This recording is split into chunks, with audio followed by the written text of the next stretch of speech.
first of all, let me tell you that what is the purpose of this interaction, and this interaction is very very important for you, right?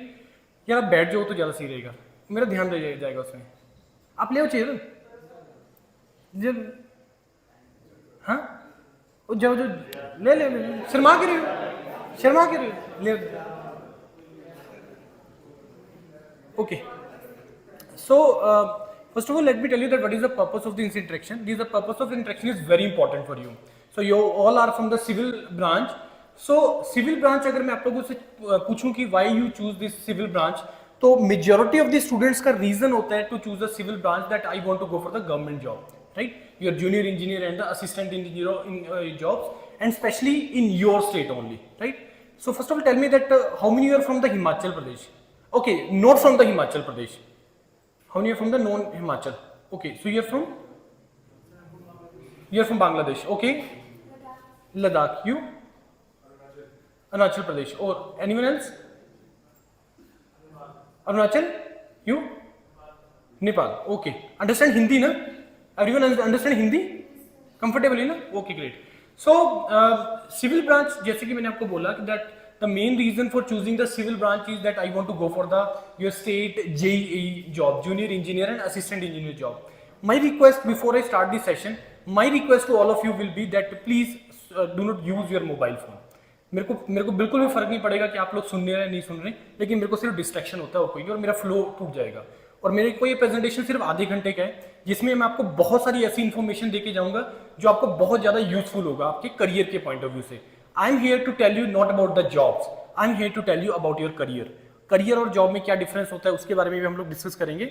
और आज का जो era है engineering का, वो किस stage में है, कॉम्पिटिटिव स्टेज में है, या क्या बेनिफिट है, किस तरीके से तुम उसका बेनिफिट उठा सकते हो, खास करके आज के टाइम का, that everything I am going to discuss here, right? So the topic of my presentation is this, that all the career opportunities once you complete your BTech in terms of jobs and in terms of higher studies, right?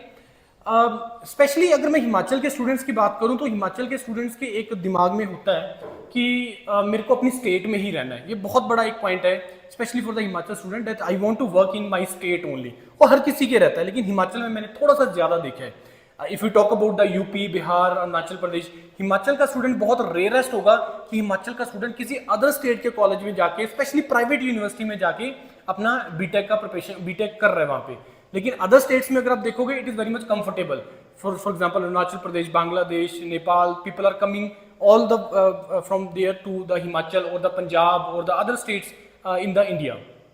तो हिमाचल के students की ये थोड़ा सा है. अब problem यहाँ पे है कि मैं आपका इसमें कोई गलती नहीं मानता हूं मैं, बस ये प्रॉब्लम है कि हमें अवेयरनेस का थोड़ा इशू है कि ठीक है सर, हिमाचल नहीं तो और क्या मेरे पास ऑप्शन है. अगर मैं अपनी स्टेट जेईई अगर मैं आपसे पूछूं, स्पेशली अगर मैं हिमाचल की बात करूं, because majority of you are here from the Himachal only, आप लोगों ने सिविल ब्रांच चूज किया considering I will want to work in my state as a junior engineer, assistant engineer. तो मेरे पास अपॉर्चुनिटीज क्या क्या है. लास्ट टाइम हिमाचल के अंदर जूनियर इंजीनियर का जॉब कब आया था? सोचने में टाइम लग रहा है. इट मीन्स कि 4 साल पहले, कम से कम 4 साल पहले. नेक्स्ट कब आएगा? Means the word is uncertainty. और ये हिमाचल से रिलेटेड नहीं है, हर स्टेट से रिलेटेड है. जब भी हम स्टेट जॉब्स की बात करते हैं, talk about the state JE and AE job, there is uncertainty कि कब आएगा, कितना आएगा, वैकेंसी पूरा भी हो पाएगा नहीं हो पाएगा. हरियाणा में आज इलेक्शन के रिजल्ट्स हैं. हरियाणा ने इलेक्शन से पहले बहुत ज्यादा रिक्रूटमेंट किया. क्वेश्चन मार्क लगा हुआ है कि अगर गवर्नमेंट चेंज हो गया, क्या वो सारा का सारा नल एंड वॉइड तो नहीं हो जाएगा. बहुत सारी चीजें होती हैं जब हम स्टेट की बात करते हैं. तो हमें कुछ ना कुछ ऐसा, मतलब मैं इसमें ये नहीं मैं बोल रहा कि आप लोग मत टारगेट करो अपनी स्टेट की जॉब, यू शुड टारगेट. और आप लोग ने जिस पर्पज से ज्वाइन किया था civil engineering, that you fulfil कि मेरे को अपनी स्टेट में रहना, रहो, कोई मना नहीं कर रहा है. लेकिन नाउ द क्वेश्चन इज कि अगर सपोज अगले 3 साल नहीं जॉब आया, फिर क्या करेंगे? दूसरा, जॉब आ गया, वैकेंसीज आ गई, मेरा पहली बारी में निकल जाएगा, इस चीज का गारंटी क्या है? असिस्टेंट इंजीनियर का हिमाचल में कब लास्ट टाइम रिक्रूटमेंट हुआ है? हाँ, लास्ट 2 ईयर बैक नहीं, अभी 15 सितंबर को एग्जाम हो गया था आपका जल शक्ति विभाग का 15 वैकेंसीज के लिए. उससे पहले हुआ था 18 अगस्त को असिस्टेंट इंजीनियर का हिमुडा डिपार्टमेंट, हिमुडा के लिए कितनी वैकेंसीज थी? 4. जल शक्ति में हुआ कितनी वैकेंसीज थी? 15. इससे पहले जल शक्ति का होके हटा है, कितनी वैकेंसीज थी? 11। जूनियर इंजीनियर 4 साल से कोई वैकेंसी नहीं आया है। अब सोच के देखो कि मान लो you all of you, let us suppose you are from final year, you will pass out in 2025। Let us suppose once you pass out vacancy came, vacancy आ जाती है। नाउ सोचो 2020 या 21 से जो लोग पास आउट है, एवरीवन इज वेटिंग, हर कोई वेट कर रहा है कि जब मेरी स्टेट में जॉब्स आएंगी तो मैं उसको प्रिपेयर करूंगा और उसको प्रिपेयर करूंगा और मेरे को उसको क्रैक करना है। You will B immediate passed out, आपका कोई प्रिपरेशन भी नहीं है, कॉम्पिटिटिव की अप्रोच थोड़ा सा डिफरेंट होती है, लेकिन जो 2021, 22, 23, 24 का पास आउट होकर बैठा है वो तो ऑलरेडी प्रिपेयर्ड है या काफी हद तक प्रिपरेशन करके बैठा है। हमारे पास चंडीगढ़ में आ रहे हैं स्टूडेंट्स, प्रिपरेशन कर रहे हैं। तो बहुत सारी मतलब चीजें हैं इसमें जो फैक्टर रोल प्ले करता है। नाउ सर ठीक है, ये ऑप्शन है, what other option we have? I am here to discuss all those options कि अगर ये ठीक है सर, चाहे 4 साल बाद निकले, 5 साल बाद निकले, मेरा एग्जाम निकले, जब वैकेंसी आएगा, इन द मीन टाइम मैं क्या करूं?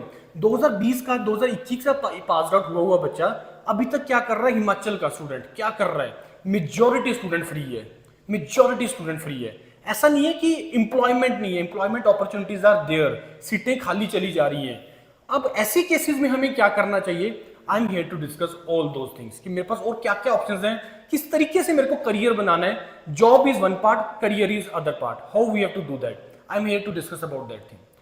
सो अगर मैं आपसे वैसे बात करूं कि अगर मैं सिविल इंजीनियरिंग मैंने बीटेक कंप्लीट किया, उसके बाद मेरे पास ऑप्शंस होती क्या क्या है?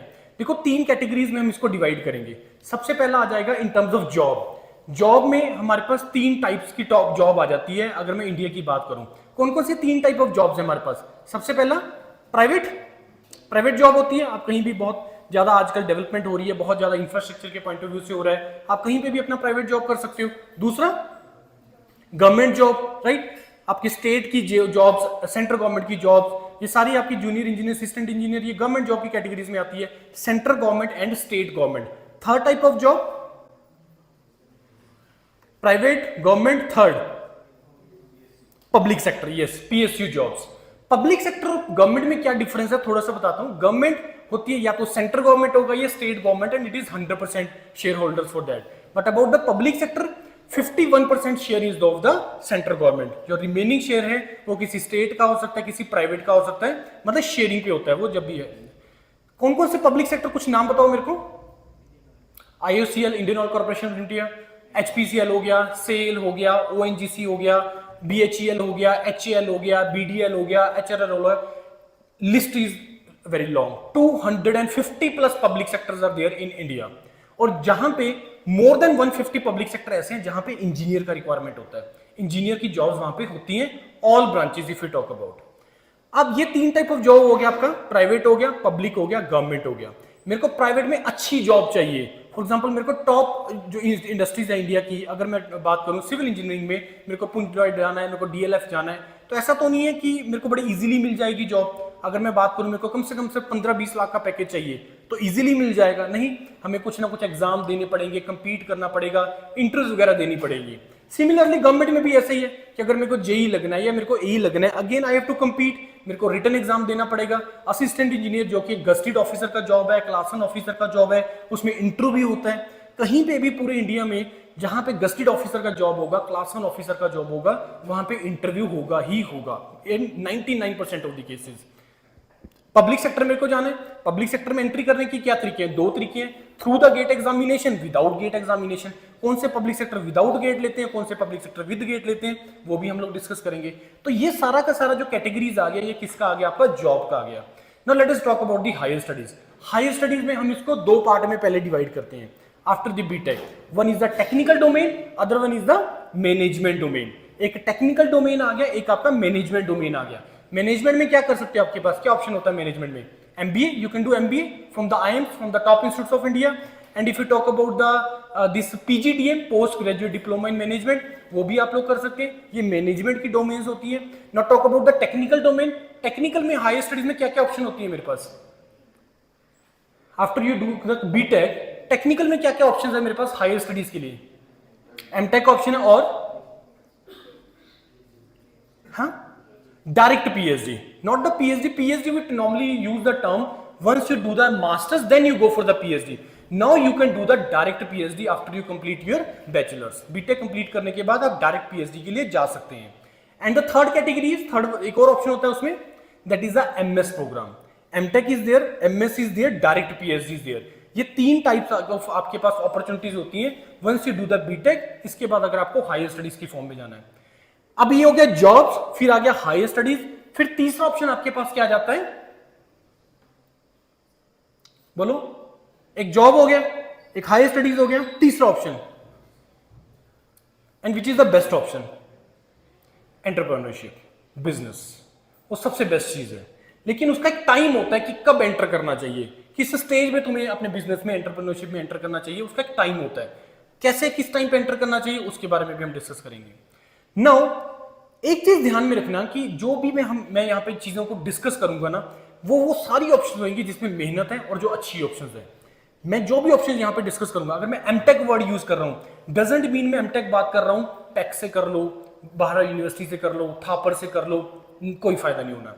अगर मैं बात कर रहा हूं डायरेक्ट पीएचडी का, और डायरेक्ट पीएचडी इंडिया में ओनली आईटीज ऑफर करते हैं। MS programme again only IITs offer करते हैं। एमबीए, आईएम्स और अच्छे जो यूनिवर्सिटीज हैं, इंस्टीट्यूट्स हैं, वहां से। तो मेरा कहने का मतलब ये है कि अगर मैं कोई भी हम ऑप्शन का यहाँ पे डिस्कस करेंगे, वो सारी ऑप्शन होगा जो बेस्ट ऑप्शन हैं। मैंने प्राइवेट में 15-20 लाख पैकेज बोला है, मैंने 3-4 लाख पैकेज नहीं बोला, मैंने 15-20 लाख पैकेज बोला था। पब्लिक सेक्टर कंपीट करना पड़ेगा, गवर्नमेंट जॉब कंपीट करना पड़ेगा। तो कहने का मतलब ये है नटशेल में कि अगर मेरे को अच्छी ऑप्शन पिक करनी है, मेरे को मास्टर्स करना है, क्या टारगेट करें sir? Target IITs, NITs, triple ITs. अगर मेरे को sir again direct PhD, MBA करना है, अगेन टारगेट दी आईएम्स। तो कहने का मतलब ये है कि इसके बाद का जो स्टेज है ना तुम्हारा, जब आप बीटेक कंप्लीट करेंगे, इसके बाद जो स्टेज है वो बहुत ही ज्यादा इंपॉर्टेंट है, खास करके बीटेक के अगले 2-3 साल। क्योंकि अभी आप उस स्टेज में हो, कि जब आप बीटेक कंप्लीट करेंगे, आपके पास एक एलिजिबिलिटी क्राइटेरिया का एक सर्टिफिकेट आ जाएगा कि जिसके बेस को, जिसको यूज करके आप अपना आगे करियर की तरफ मूव कर सकते हैं। इमीडिएटली बीटेक करने के बाद आपको मे भी करियर ना मिले, जॉब मिल सकती है, करियर में भी ना मिले। 1-2% के एक्सेप्शंस होती हैं, लेकिन अदरवाइज करियर वाली अभी स्टेज में आप एंटर नहीं करे हो। तो बीटेक जब आप कंप्लीट करेंगे तो अगले 2-4 साल आपके लिए बहुत ज्यादा इंपॉर्टेंट होते हैं, उसको यूज करना बहुत ज्यादा इंपॉर्टेंट है। बहुत बच्चों को ये लगता है कि सर मैंने बीटेक कर लिया, हम थक गए, पढ़ लिए, बहुत पढ़ लिया, पता नहीं क्या कर लिया। ऐसा नहीं होता है, क्योंकि मैं फिर से भी बोल रहा हूं कि अब इसके बाद अगर तुम्हें करियर बनाना है ओनली बीटेक के बेस पे, क्या बेस्ट ऑप्शन तुम्हें मिल सकती है बिना कंपीट करे, बिना मेहनत करे? नहीं। इसके बाद अगर आपको बेस्ट ऑप्शन उठानी है, इसके बाद अगर तुम्हें अच्छी ऑप्शन उठानी है, तो तुम्हें 2-4 साल का मेहनत लगेगा, और करना भी चाहिए। क्योंकि अगर तुमने बीटेक के बाद वाले 2-4 साल में अगर तुमने जल्दी से कुछ पिक कर लिया ना, पूरा लाइफ स्ट्रगल है। लेकिन अगले 2-4 साल अगर तुमने कुछ अच्छी चीज के लिए एफर्ट कर लिया, मेहनत कर लिया, उसके बाद पूरी लाइफ तुम्हारे लिए सेटल्ड है, बैलेंस्ड है सारा का सारा। तो ये जो अगले 2-4 साल है तुम्हारे बीटेक के बाद वाले, वो बहुत ही ज्यादा तुम्हारे लिए इंपॉर्टेंट है। तो इस चीज को ध्यान में अभी डालो दिमाग में कि अपने बीटेक के बाद 2-3 साल इज वेरी वेरी इंपॉर्टेंट। किस तरीके से उसको यूज करना है, क्या करना है, वो सारी चीजें हम लोग डिस्कस करेंगे, राइट। अब ये जितना भी मैंने तुम्हें ऑप्शन बताया जॉब्स का, मैंने तुम्हें बताया हायर स्टडीज का, मैंने बोला अगर तुम्हें बेस्ट ऑप्शन चाहिए तो तुम्हें कंपीट करना पड़ेगा, तुम्हें मेहनत करनी पड़ेगी। अब कंपीट करना है, मेहनत करनी है, एग्जाम देना या कुछ भी करना है, गवर्नमेंट जॉब चाहिए तो मेरे को स्टेट के एग्जाम देने पड़ेंगे, सेंट्रल गवर्नमेंट के एग्जाम देने पड़ेंगे। अगर मेरे को पब्लिक सेक्टर जाना है, मेरे को गेट का एग्जाम देना पड़ेगा या विदाउट गेट वाले एग्जाम देने पड़ेंगे। मेरे को आईएम्स में एमबीए करना है तो मेरे को कैट का एग्जाम देना पड़ेगा। अगर मेरे को मास्टर्स, एमटेक, पीएचडी वगैरह करना है तो मेरे को अगेन गेट का एग्जाम देना पड़ेगा। अब ये जितना भी मैंने सारा का सारा तुम्हें ऑप्शन बताया ना, ये सारा का सारा एक ही एग्जाम के थ्रू हो जाएगा। एक एग्जाम दोगे, उसके थ्रू सारी ऑप्शंस ओपन हो जाती है, सारी ऑप्शंस ओपन हो जाती हैं। That is why I call this exam as a very beautiful exam, क्योंकि कोई ऐसा एग्जाम नहीं है पूरी इंडिया के अंदर जिसमें एक एग्जाम देने से तुम्हारे पास मल्टीपल ऑप्शंस ओपन हो रही हैं। सर मेरे को क्या इस एग्जाम के थ्रू पब्लिक सेक्टर मिल जाएगा? यस मिल जाएगा। सर क्या इस एग्जाम के थ्रू मेरे को गवर्नमेंट जॉब मिल जाएगी? यस मिल जाएगी। क्या इस एग्जाम के थ्रू मेरे को प्राइवेट में हेल्प होगा? यस होगा। सर क्या इसके थ्रू मैं आईआईटीज में जा सकता हूँ? यस जा सकता हूँ। क्या इसके थ्रू मैं आईएम्स में जा सकता हूँ? यस जा सकता हूँ। क्या इसके थ्रू मैं वर्ल्ड की कुछ टॉप यूनिवर्सिटीज में मास्टर्स के लिए जा सकता हूँ विद स्कॉलरशिप? यस मैं जा सकता हूँ। क्या इसका बेनिफिट मेरे को एंटरप्रेन्योरशिप बिजनेस में मिलेगा? यस मिलेगा। That is the beauty of this exam and that exam is known as the GATE examination. GATE examination, graduate aptitude test in engineering. अब होता क्या है कि जब इस वर्ड का नाम सुनते हैं ना, इस एग्जाम का नाम सुनते हैं, हम डर जाते हैं कि बहुत डिफिकल्ट एग्जाम है, हमसे नहीं होगा। अगर मैं अभी हैंड रेस करवाऊं कि कितने बच्चों को लगता है कि GATE exam is difficult exam, maybe 60-70% हाथ रेज हो जाएंगे, हैंड रेज हो जाएंगे कि yes this GATE exam is a difficult exam. अब मेरा नेक्स्ट क्वेश्चन उन्हीं बच्चों को ये रहता है कि आप में से कितने लोगों ने ये देखा कि गेट के प्रीवियस ईयर क्वेश्चंस किस तरह के आते हैं। सारे हाथ नीचे हो जाते हैं, मतलब हमें देखा भी नहीं कि किस टाइप के क्वेश्चंस आते हैं फिर, और हमने एक दिमाग में बिठा लिया कि GATE exam is difficult exam और मेरे से नहीं होगा। It is not like that. खास करके इस एरा के अंदर, इंजीनियरिंग के इस टाइम के अंदर, this exam is not, I will not say that difficult. जिस आज से 5-6 साल पीछे चले जाओगे तो मेरे को अगर गेट एग्जाम के थ्रू करियर ऑप्शन ओपन करना था, करियर बनाना था, मेरे को 50-60 प्लस नंबर चाहिए थे। आज वो सिचुएशन नहीं है, आज वो सिचुएशन नहीं है। जो विंडो है करियर बनाने का गेट एग्जाम के through for the general category, that is between 35 to 60 marks. 35 number पे IOCL का इंटरव्यू का call this year general category, mechanical and electrical for civil branch 43 marks, 35 marks पे IISc बेंगलोर से call आ रहा है। रीजन, इसके पीछे रीजन क्या है, फैक्ट्स के हैं। देखो पहली चीज एक दिमाग में मैं अभी बिठा लो कि जो मैं तुम्हें फैक्ट्स या डाटा या फिगर जो भी बोल रहा हूं ना, तुमने उसको मान लेना है कि सर सही बोल रहे हैं और बिल्कुल ट्रुथ है। क्यों? Because we are the largest platform in India. This Yourpedia, this is the largest platform in India जो स्टूडेंट को इन सारी डोमेन्स के लिए गाइड करता है, सारी डोमेन्स के लिए गाइड करता है। दिस इज द प्लेटफॉर्म योरपीडिया, और वो हम इन्हीं चीजों में डील करते हैं। बीटेक के बाद का करियर इसी चीज में डील करते हैं। अब मैं तुम्हें एक डेटा दे रहा हूं, 2016-17 के आसपास गेट एग्जाम ने पीक हिट किया था जब तकरीबन 12.5 लाख बच्चों ने पेपर दिया था, 12.5 लाख बच्चों ने। और जो परसेंटेज ऑफ स्टूडेंट क्वालिफाई करता है गेट एग्जाम, वो ऑन एन एवरेज 15 से 18 के बीच में लाई करता है। Let us take the example of 16%। तो 12.5 लाख का 16% निकालो, कितना बनता है? 1,60,000 एक, और उसके बाद आप लगा लो 20,000 और लगा लीजिए 30,000। तो रफली 2 लाख बच्चा क्वालिफाई किया था गेट एग्जाम इन 2016 एंड 17। आज क्या सिचुएशन है? गेट 2024 में 4.5 लाख बच्चा अपीयर हुआ है, ओनली 4,50,000, और परसेंटेज ऑफ स्टूडेंट जो क्वालिफाई किया है that is again same, between 15 to 18%। इसका 16% लगा लो, 4.5 लाख का कितना बनता है? 16 दूना 32 दूना 64, रफली 70,000 बच्चा।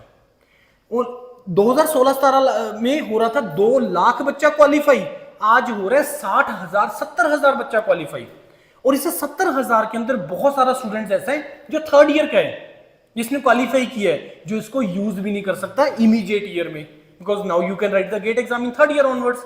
सेकेंडली, इसमें बहुत सारा बच्चा ऐसा है जिसने 2-2 गेट पेपर दिए हुए हैं, 2-2 गेट पेपर क्वालिफाई करके बैठा है। तो और उसके बाद एक और डेटा मैं आपको प्रूफ दिखाऊंगा एंड में। ये जो 70,000 बच्चा क्वालिफाई हुआ है, इसमें तकरीबन 10,000 बच्चा 3rd ईयर का है, निकाल दो 60,000। इसमें 10,000 बच्चा 2 पेपर देके बैठा है, 50,000। इस 50,000 में only 5% students are there, only 5% students are there जिनके मार्क्स 60 प्लस हैं। ओनली 5% स्टूडेंट्स आर देयर जिनके मार्क्स 60 प्लस हैं, एंड 60% स्टूडेंट्स आर देयर जिनके मार्क्स 35 से नीचे हैं। मैं आपको सारा डाटा दिखा के जाऊंगा, ये बात आ रही है समझ में? 60% स्टूडेंट्स आर देयर जिनके मार्क्स 35 से नीचे हैं, और ओनली 5% स्टूडेंट्स हैं जिनके मार्क्स 60 प्लस हैं। तो जो विंडो आया है ना करियर का गेट के थ्रू बनाने का, वो 35 से लेके 60 के बीच में है। क्योंकि जो स्टूडेंट जिनका अच्छा करियर बनेगा, गेट एग्जाम का दूसरा सबसे बड़ा ब्यूटी क्या है कि आपके कितने भी मार्क्स आ जाएं, 30 आ जाएं, 35, 40, 45, 50, 60, 70, कितने भी नंबर तुम्हारे आ जाएं, तुम्हारा करियर बन जाता है, तुम्हारा करियर बन जाता है, तुम्हें कुछ ना कुछ मिल जाता है। कुछ ना कुछ मिलने से ये कोई मतलब नहीं है कि पैक मिल गया या थापर मिल गया या NIT जलंधर मिल गया या NIT हमीरपुर मिल गया, नहीं। आई एम टॉकिंग अबाउट कि वो इंस्टीट्यूट जहां से तुम्हें करियर बनेगा, like IITs, all IITs options are open. आज का सिचुएशन ये है, IITs में सीटें खाली जा रही हैं। दूसरा, आज का वो सिचुएशन है, पब्लिक सेक्टर में बैकलॉग जा रहे हैं, स्टूडेंट नहीं है, कैपेबल स्टूडेंट नहीं है। मैंने 3 टाइप ऑफ जॉब तुम्हें बताया, प्राइवेट, पब्लिक, गवर्नमेंट। आपको क्या लगता है इस कंट्री की ग्रोथ में सबसे ज्यादा जो कंट्रीब्यूशन है किस डोमेन का है, किस सेक्टर का है? प्राइवेट, पब्लिक या government? Public sector and private sector. Government कुछ अलग चीज में डील करता है और वो लाइबिलिटी है। With due respect to all the parents जो इस जॉब में हैं, जो ये आप भी टारगेट कर रहे हो, उससे सिस्टम नहीं चल रहा है। अगर ये सिस्टम चल रहा है तो पब्लिक और प्राइवेट के कारण चल रहा है। अब name some public sectors. Hindustan aeronautical limited क्या बना रहा है? क्या बना रहा है? HAL क्या बनाता है हिंदुस्तान एरोनॉटिकल लिमिटेड? नाम से ही सोच लो, हेलीकॉप्टर्स, फाइटर्स, फाइटर जेट्स। आपने पीछे से साल एक पहले न्यूज सुना होगा, साल भी नहीं हुआ शायद, कि हमने इतने नंबर ऑफ जो फाइटर जेट्स हैं इस कंट्री को हमने एक्सपोर्ट किए हैं, इतने हेलीकॉप्टर्स हमने एक्सपोर्ट किए। ना 20 साल पीछे चले जाओ, क्या कभी हमने सोचा था ऐसा होगा? हम तो परचेज करते थे, कितना पैसा उसमें लगता था हमारा। आज वो सिचुएशन है, हम अपनी चीजें यहीं पे मैन्युफैक्चर कर रहे हैं। इससे कंट्री ग्रो करता है, और कंट्री ग्रो करेगा, पैसा आएगा, अल्टीमेटली डेवलपमेंट होनी है। और हमें उस स्टेज में आना है, डेवलपमेंट वाले स्टेज में। हमें कंट्री को डेवलप वाली स्टेज में लेके जाना है, right? Now private, Mahindra, Tata, hero, ये इंडियन है, इंडियन बेस्ड है। तो आपको क्या लगता है कि ये जो प्रोडक्ट्स हैं, ये जो सर्विसेज है, वो सिर्फ इंडियन पीपल को दे रहे हैं? नहीं कर रहे हैं। महिंद्रा का साउथ अफ्रीका के अंदर देखो जा रहा, अफ्रीकन कंट्रीज के अंदर जाके देखो, बहुत बड़ा कंट्रीब्यूशन ऑटोमोबाइल सेक्टर का, ऑटोमोबाइल सेक्टर के अंदर। जैसे मारुति का इंडिया के अंदर है, ह्यूंडई का इंडिया के अंदर है, ऐसे वहां पे भी है। तो उसका बेनिफिट क्या ओनली महिंद्रा को हो रहा है? क्या उसका बेनिफिट ओनली महिंद्रा को हो रहा है? नहीं, अगर वो बाहर सामान बेच रहे हैं तो उसका एक टैक्स भी तो जाता है गवर्नमेंट को। जैसे ह्यूंडई अगर यहां पे अर्न कर रही है तो उसका बेनिफिट कोरियन को भी है। ISRO, Indian space research organisation, क्या करती है? सैटेलाइट लॉन्च कर रही है। किसके लिए? क्या ओनली इंडिया के लिए कर रही है? पहले इंडिया के लिए किए, अब वो नासा USA के लिए भी कर रही है, क्योंकि चीप पड़ रहा है उनको। तो इससे क्या हो रहा है बेनिफिट? इससे कंट्री ग्रो कर रहा है, इससे इकोनॉमी ग्रो करती है, इससे GDP ग्रोथ करता है। और ये जितने भी सेक्टर्स हैं, अगर मैं कंट्री की ग्रोथ की बात करूं, आपको क्या लगता है कि इसमें सबसे बड़ा कंट्रीब्यूशन किसका है? If you talk about the growth of any country, doctor, lawyers, bureaucrats या इंजीनियर? सबसे ज्यादा इंजीनियर। इस चीज को फील करना स्टार्ट करो कि तुमने उस डोमेन में हो जिससे तुम कंट्रीब्यूट कर सकते हो इस कंट्री की ग्रोथ में। लेकिन हमें यह नहीं पता कि सर ने तो बोल दिया कि कंट्रीब्यूट कर सकते हैं, लेकिन कैसे कर सकते हैं ये नहीं पता, हमें ये नहीं पता। क्या ISRO को सिविल इंजीनियर की रिक्वायरमेंट नहीं है? क्या BARC को सिविल इंजीनियर की रिक्वायरमेंट नहीं है? क्या HAL को सिविल इंजीनियर की रिक्वायरमेंट नहीं है? क्या महिंद्रा को या टाटा को क्या सिविल इंजीनियर की रिक्वायरमेंट नहीं है? इतना इंफ्रास्ट्रक्चर डेवलप हो रहा है। अभी ये जो कौन सा ब्रिज बना है, चेनाब बना है ना, जो इसको जम्मू कश्मीर के अंदर उसने जोड़ा है, किसका रोल है उसमें सबसे ज्यादा? सिविल इंजीनियर का। अब अगर ऐसा मैन्युफैक्चरिंग, ऐसा पुल जिसने देखा है, तो ऐसी चीजों का रिक्वायरमेंट तो अदर कंट्रीज में भी हो सकता है। तो जो इंजीनियर्स ने उसमें कंट्रीब्यूट किया है, क्या उसको, आपको नहीं लगता कि उसको अदर कंट्री में, किसी अदर कंट्री में अगर ऐसी कोई प्रॉब्लम है, उसके सोल्यूशन के लिए बुलाया जा सकता है, डिजाइन के लिए बुलाया जा सकता है? यस, बुलाया जा सकता है। तो कहने का मतलब ये है कि जो इंजीनियरिंग डोमेन आप लोगों ने पकड़ी है, इसका बहुत बड़ा, इसका मेजॉरिटी कंट्रीब्यूशन है किसी भी कंट्री की ग्रोथ में, किसी भी कंट्री की ग्रोथ में। तो इस चीज को पहले तो प्राउड फील करो कि yes, you are an engineer. अब दूसरा पॉइंट यहां पे ये आ जाता है कि सर अब हम कैसे कंट्रीब्यूट कर सकते हैं? अब आप कंट्रीब्यूट देखो इस तरीके से कर सकते हैं कि ऐसी ऑर्गेनाइजेशन जो कंट्रीब्यूट कर रही है, जैसे मैंने बताया आपको, प्राइवेट और पब्लिक और एंटरप्रेन्योरशिप, बिजनेस ऑल्सो इसका कंट्रीब्यूशन है। गवर्नमेंट को एक साइड पे रख दो, वो तो जॉब है, गवर्नमेंट इज जॉब, करियर नहीं है। करियर अगर तुम चाहते हो तो करियर तुम्हें मिलेगा ही पब्लिक सेक्टर में या प्राइवेट में या अपने बिजनेस के अंदर। करियर और जॉब में क्या डिफरेंस होता है? जॉब एक ऐसी चीज है कि तुम्हें एक टाइम फिक्स्ड है कि मेरे को 9 से 5 बजे तक आना है और उस टाइम के दौरान मेरे को ये काम करना है, 5 दिन मेरे को जॉब करनी है, 5 दिन मेरे को काम करना है और उसके अगेंस्ट मेरे को 50,000 रुपए मिलेंगे। That is job. ना मैं 9 बजे के पहले फ्री, ना 5 बजे के बाद इस काम के लिए फ्री, सैटरडे संडे अगर मेरा ऑफ है ना कोई अवेलेबिलिटी नहीं है। गवर्नमेंट में यही होता है, आप लोग डील करते हैं गवर्नमेंट में, चाहे इलेक्ट्रिसिटी डिपार्टमेंट या कोई भी डिपार्टमेंट, आप उनको मिला के दिखा दो 5 बजे के बाद फोन उठाएंगे नहीं, मतलब ही नहीं हो सकता उठा ले फोन ही। करियर क्या होता है? करियर एक ऐसी चीज है जिसमें ना तुम पैसा देखते हो ना तुम टाइम देखते हो, दैट इज कॉल्ड करियर। और आप अपने किए हुए काम को इंजॉय कर रहे हो, अपने काम को इंजॉय कर रहे हो, दैट इज कॉल्ड करियर। समझ में आ गई बात? दैट इज कॉल्ड करियर, मतलब जिसको तुम करके प्राउड फील कर रहे हो, ठीक है कोई बात नहीं, चाहे मैं पैसा कम कमा रहा हूं लेकिन मेरे को इस काम करने में मजा आ रहा है। ऐसे बहुत लोग हैं, बहुत लोग हैं, बहुत एग्जांपल्स ऐसी। बात आ गई समझ?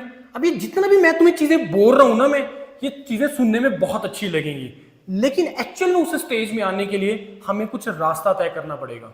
जो मैंने वो 2-4 साल का बताया ना जर्नी, वो बहुत इंपॉर्टेंट है तुम्हारे लिए बीटेक के दौरान, बीटेक के बाद, जो अगले बीटेक के बाद का 2-4 साल का जो जर्नी है वो बहुत इंपॉर्टेंट है।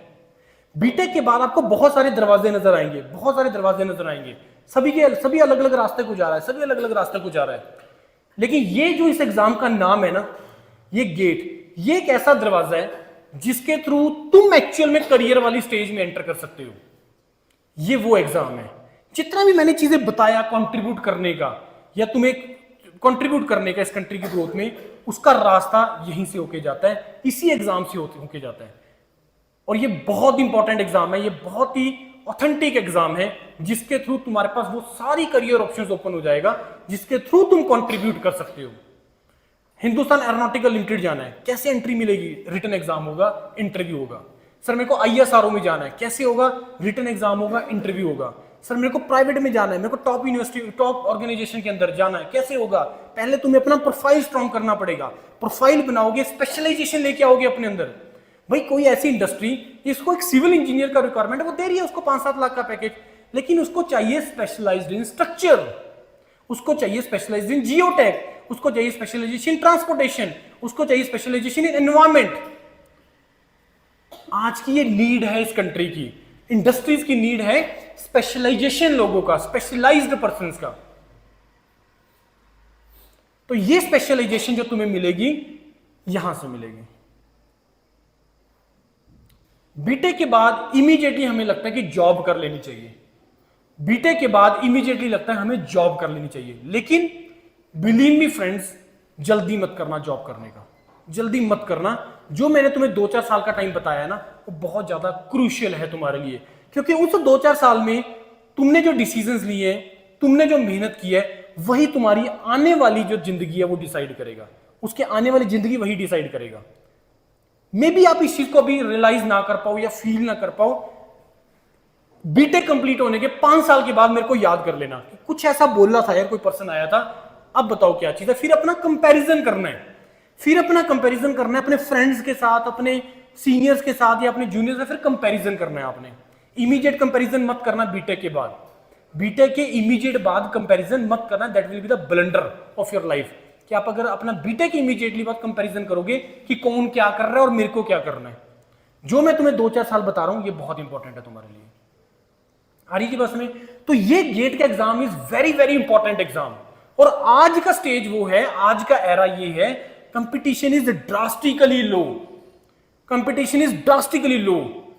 मार्केट में स्टूडेंट ही नहीं है, पब्लिक सेक्टर में बैकलॉग जा रहा है। Steel Authority of India Limited हर साल रिक्रूटमेंट करता है, गेट 2024 के थ्रू किया, बैकलॉग 90 वैकेंसीज का, क्योंकि प्राइवेट और पब्लिक सेक्टर ऐसी डोमेन है जो लाइबिलिटी नहीं पाल सकते हैं। They want capable people for the right job, they want right person for the right job. Government में ऐसा नहीं होता है, गवर्नमेंट में थोड़ा देखते हैं उसमें असिस्टेंट इंजीनियर रखना है। अब असिस्टेंट इंजीनियर की जो रिक्वायरमेंट्स है वो कैसे चेक कर रहा है? रिटन एग्जाम के थ्रू हो जाएगी? नहीं हो सकती है यार, क्योंकि मैनेजमेंट वाला काम है वो। असिस्टेंट इंजीनियर, जूनियर इंजीनियर एक काम करने वाला है, तो उसके अंदर वो ऐसे स्किल्स है या नहीं है, रिटन एग्जाम के थ्रू नहीं हो सकते हैं चेक, ओनली रिटन एग्जाम के थ्रू।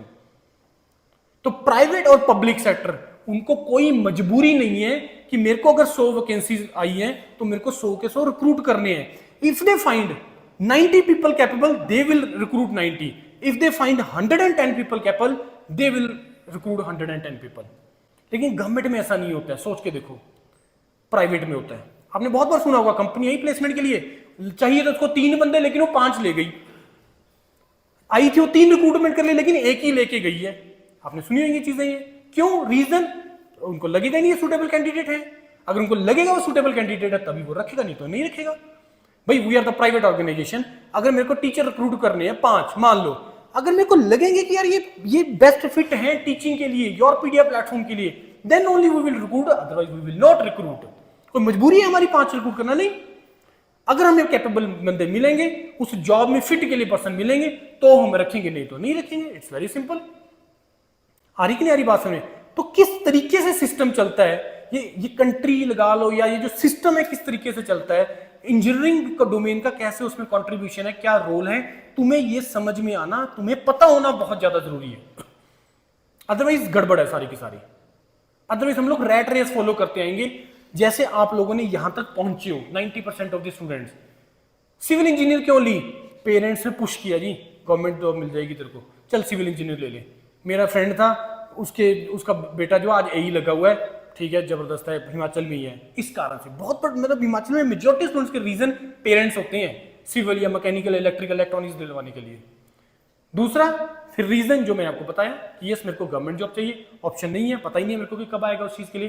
तो उतनी देर हम क्या करेंगे, जितनी देर मेरे को मेरी चॉइस ऑफ जॉब या करियर नहीं बन जाता है, उतनी देर के लिए मेरे को करना क्या है, मेरे को अपना स्किल एक्वायर करना है, स्किल इंप्रूव करना है, मेरे को अपनी कैपेबिलिटी बढ़ाना है, मेरे को अपना ब्रांडिंग करना है। Branding is the most important part. Branding.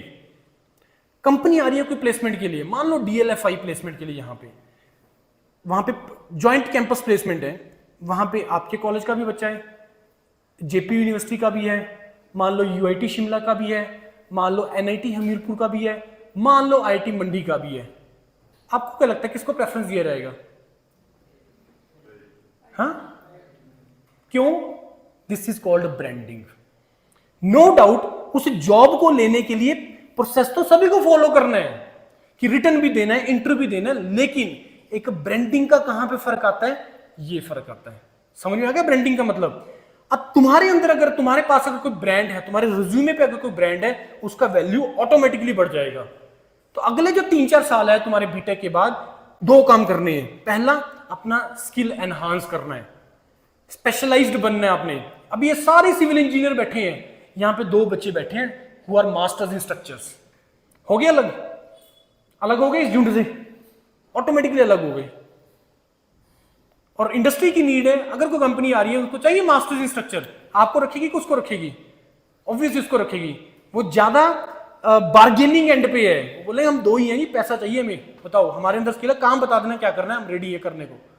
तो इस तरीके से जब तक तुम्हें अपने आप को मार्केट में सेल करने के कैपेबल बनाना है, सेल करना है तुम्हें अपने आप पे, अपने स्किल को, अपनी नॉलेज को तुम्हें अपने आप को सेल करना है मार्केट के अंदर।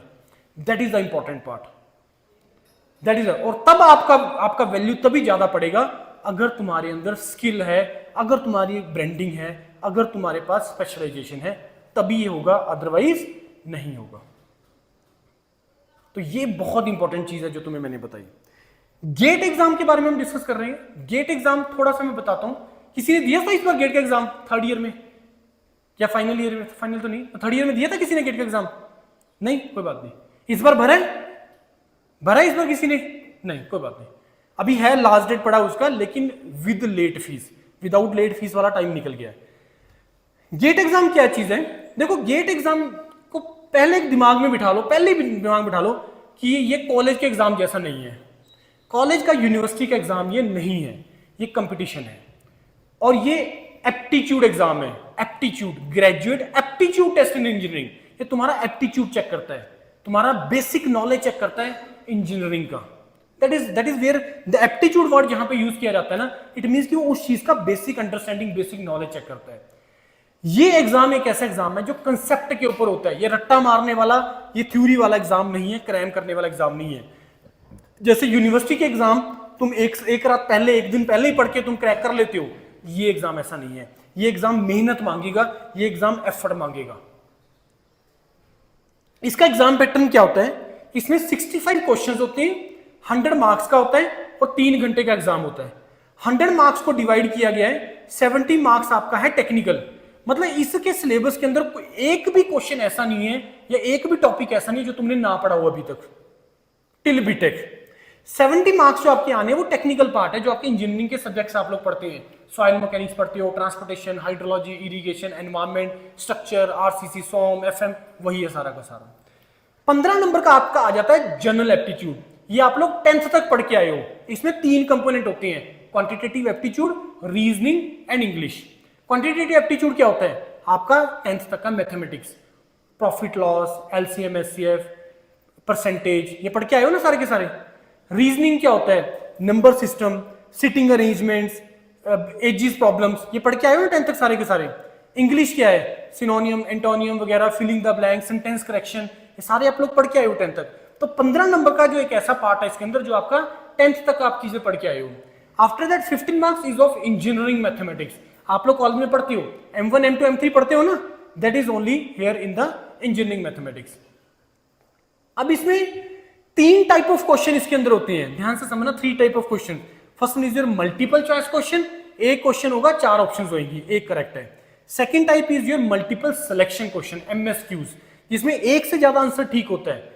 तीसरा आपके पास आ जाता है filling the blank, numerical answer type, जिसमें आपको वैल्यू पुट करनी है वहां पे, राइट। और इसमें नेगेटिव मार्किंग होती है, 1 मार्क के लिए 1.33, 2 मार्क क्वेश्चन के लिए आपका 0.67 का, क्योंकि out of 65 questions 30 questions are of 1 mark and 35 questions are of 2 mark.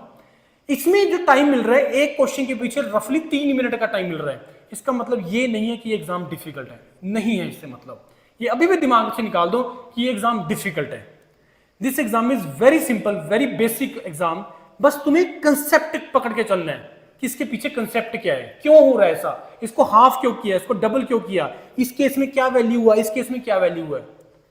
ये एग्जाम डिफरेंट है, ये एग्जाम प्रैक्टिस मांगता है। And out of 65 questions, out of 65 questions your out of 65 questions your more than 55 questions will be numericals, जहां पे तुम्हें solve करना है। 65 क्वेश्चंस में से 15 क्वेश्चंस ऐसे होते हैं जो थोड़े डिफिकल्ट लेवल के होते हैं, जिसके लिए बहुत अच्छा लेवल चाहिए प्रिपरेशन का, और 25 क्वेश्चन आउट ऑफ 50 ये होते हैं जो बहुत सिंपल होते हैं, तुम इजीली निकाल सकते हो। और 25 क्वेश्चन ऐसे होते हैं कि अगर तुम्हारा जो प्रिपरेशन है एवरेज है ना, तब भी तुम कर जाओगे।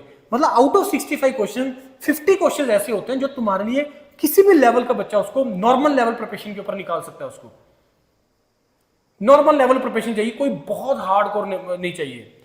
कोई भी कॉम्पिटिटिव एग्जाम है वो कंसिस्टेंसी मांगता है, मेहनत मांगता है, कोई भी हो, चाहे IIT JEE हो, चाहे तुम इसके बाद कैट का एग्जाम दे लो, चाहे गेट का एग्जाम दे लो, कोई सिविल सर्विसेज एग्जाम दे लो, कोई मर्जी एग्जाम दे लो, वो आपका कंसिस्टेंसी मांगेगा, एफर्ट मांगेगा, मेहनत मांगेगा बस।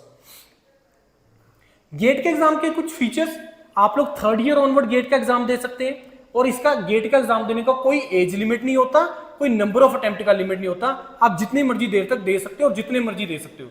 70-30 मैंने आपको बता दिया। और अगर आप गेट एक बार क्वालिफाई कर लेते हो then you will be eligible for all type of jobs, public sector, government job, MTech, MS, direct PhD, India, abroad, सारी ऑप्शंस ओपन है इसके साथ। गेट में फिजिकल कैलकुलेटर अलाउड नहीं होता है, इसमें वर्चुअल कैलकुलेटर अलाउड होता है, ऑनलाइन होता है, राइट। इसकी एप्स वगैरह होती हैं प्ले स्टोर, ऐप स्टोर वगैरह पे, आप लोग उसको कर सकते हो। गेट का जो स्कोर है वो 3 साल के लिए वैलिड होता है। जैसे आप लोगों ने अगर 3rd ईयर में एग्जाम दिया, अब ये चीज ध्यान से सुनना बहुत इंपॉर्टेंट है, क्योंकि जब आप 3rd ईयर में होते हो ना, तो इमीडिएट आप उस स्कोर को यूज नहीं कर सकते, आप 8th सेमेस्टर में यूज कर सकते हो।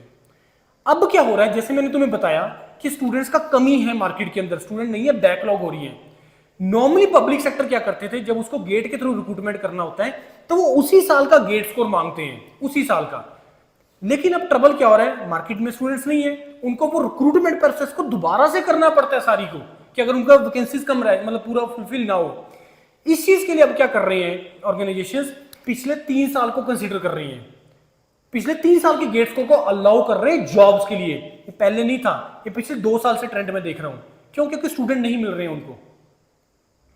तो अगर तुम 3rd ईयर में गेट क्वालिफाई कर लेते हो, but you will be eligible to apply for the public sector job once you are in the final year, 8th semester, तभी तुम एलिजिबल होते हो अप्लाई करने के लिए। लेकिन अगर तुमने 3rd ईयर में गेट क्वालिफाई किया हुआ है, then you are eligible for all those public sector jobs to apply.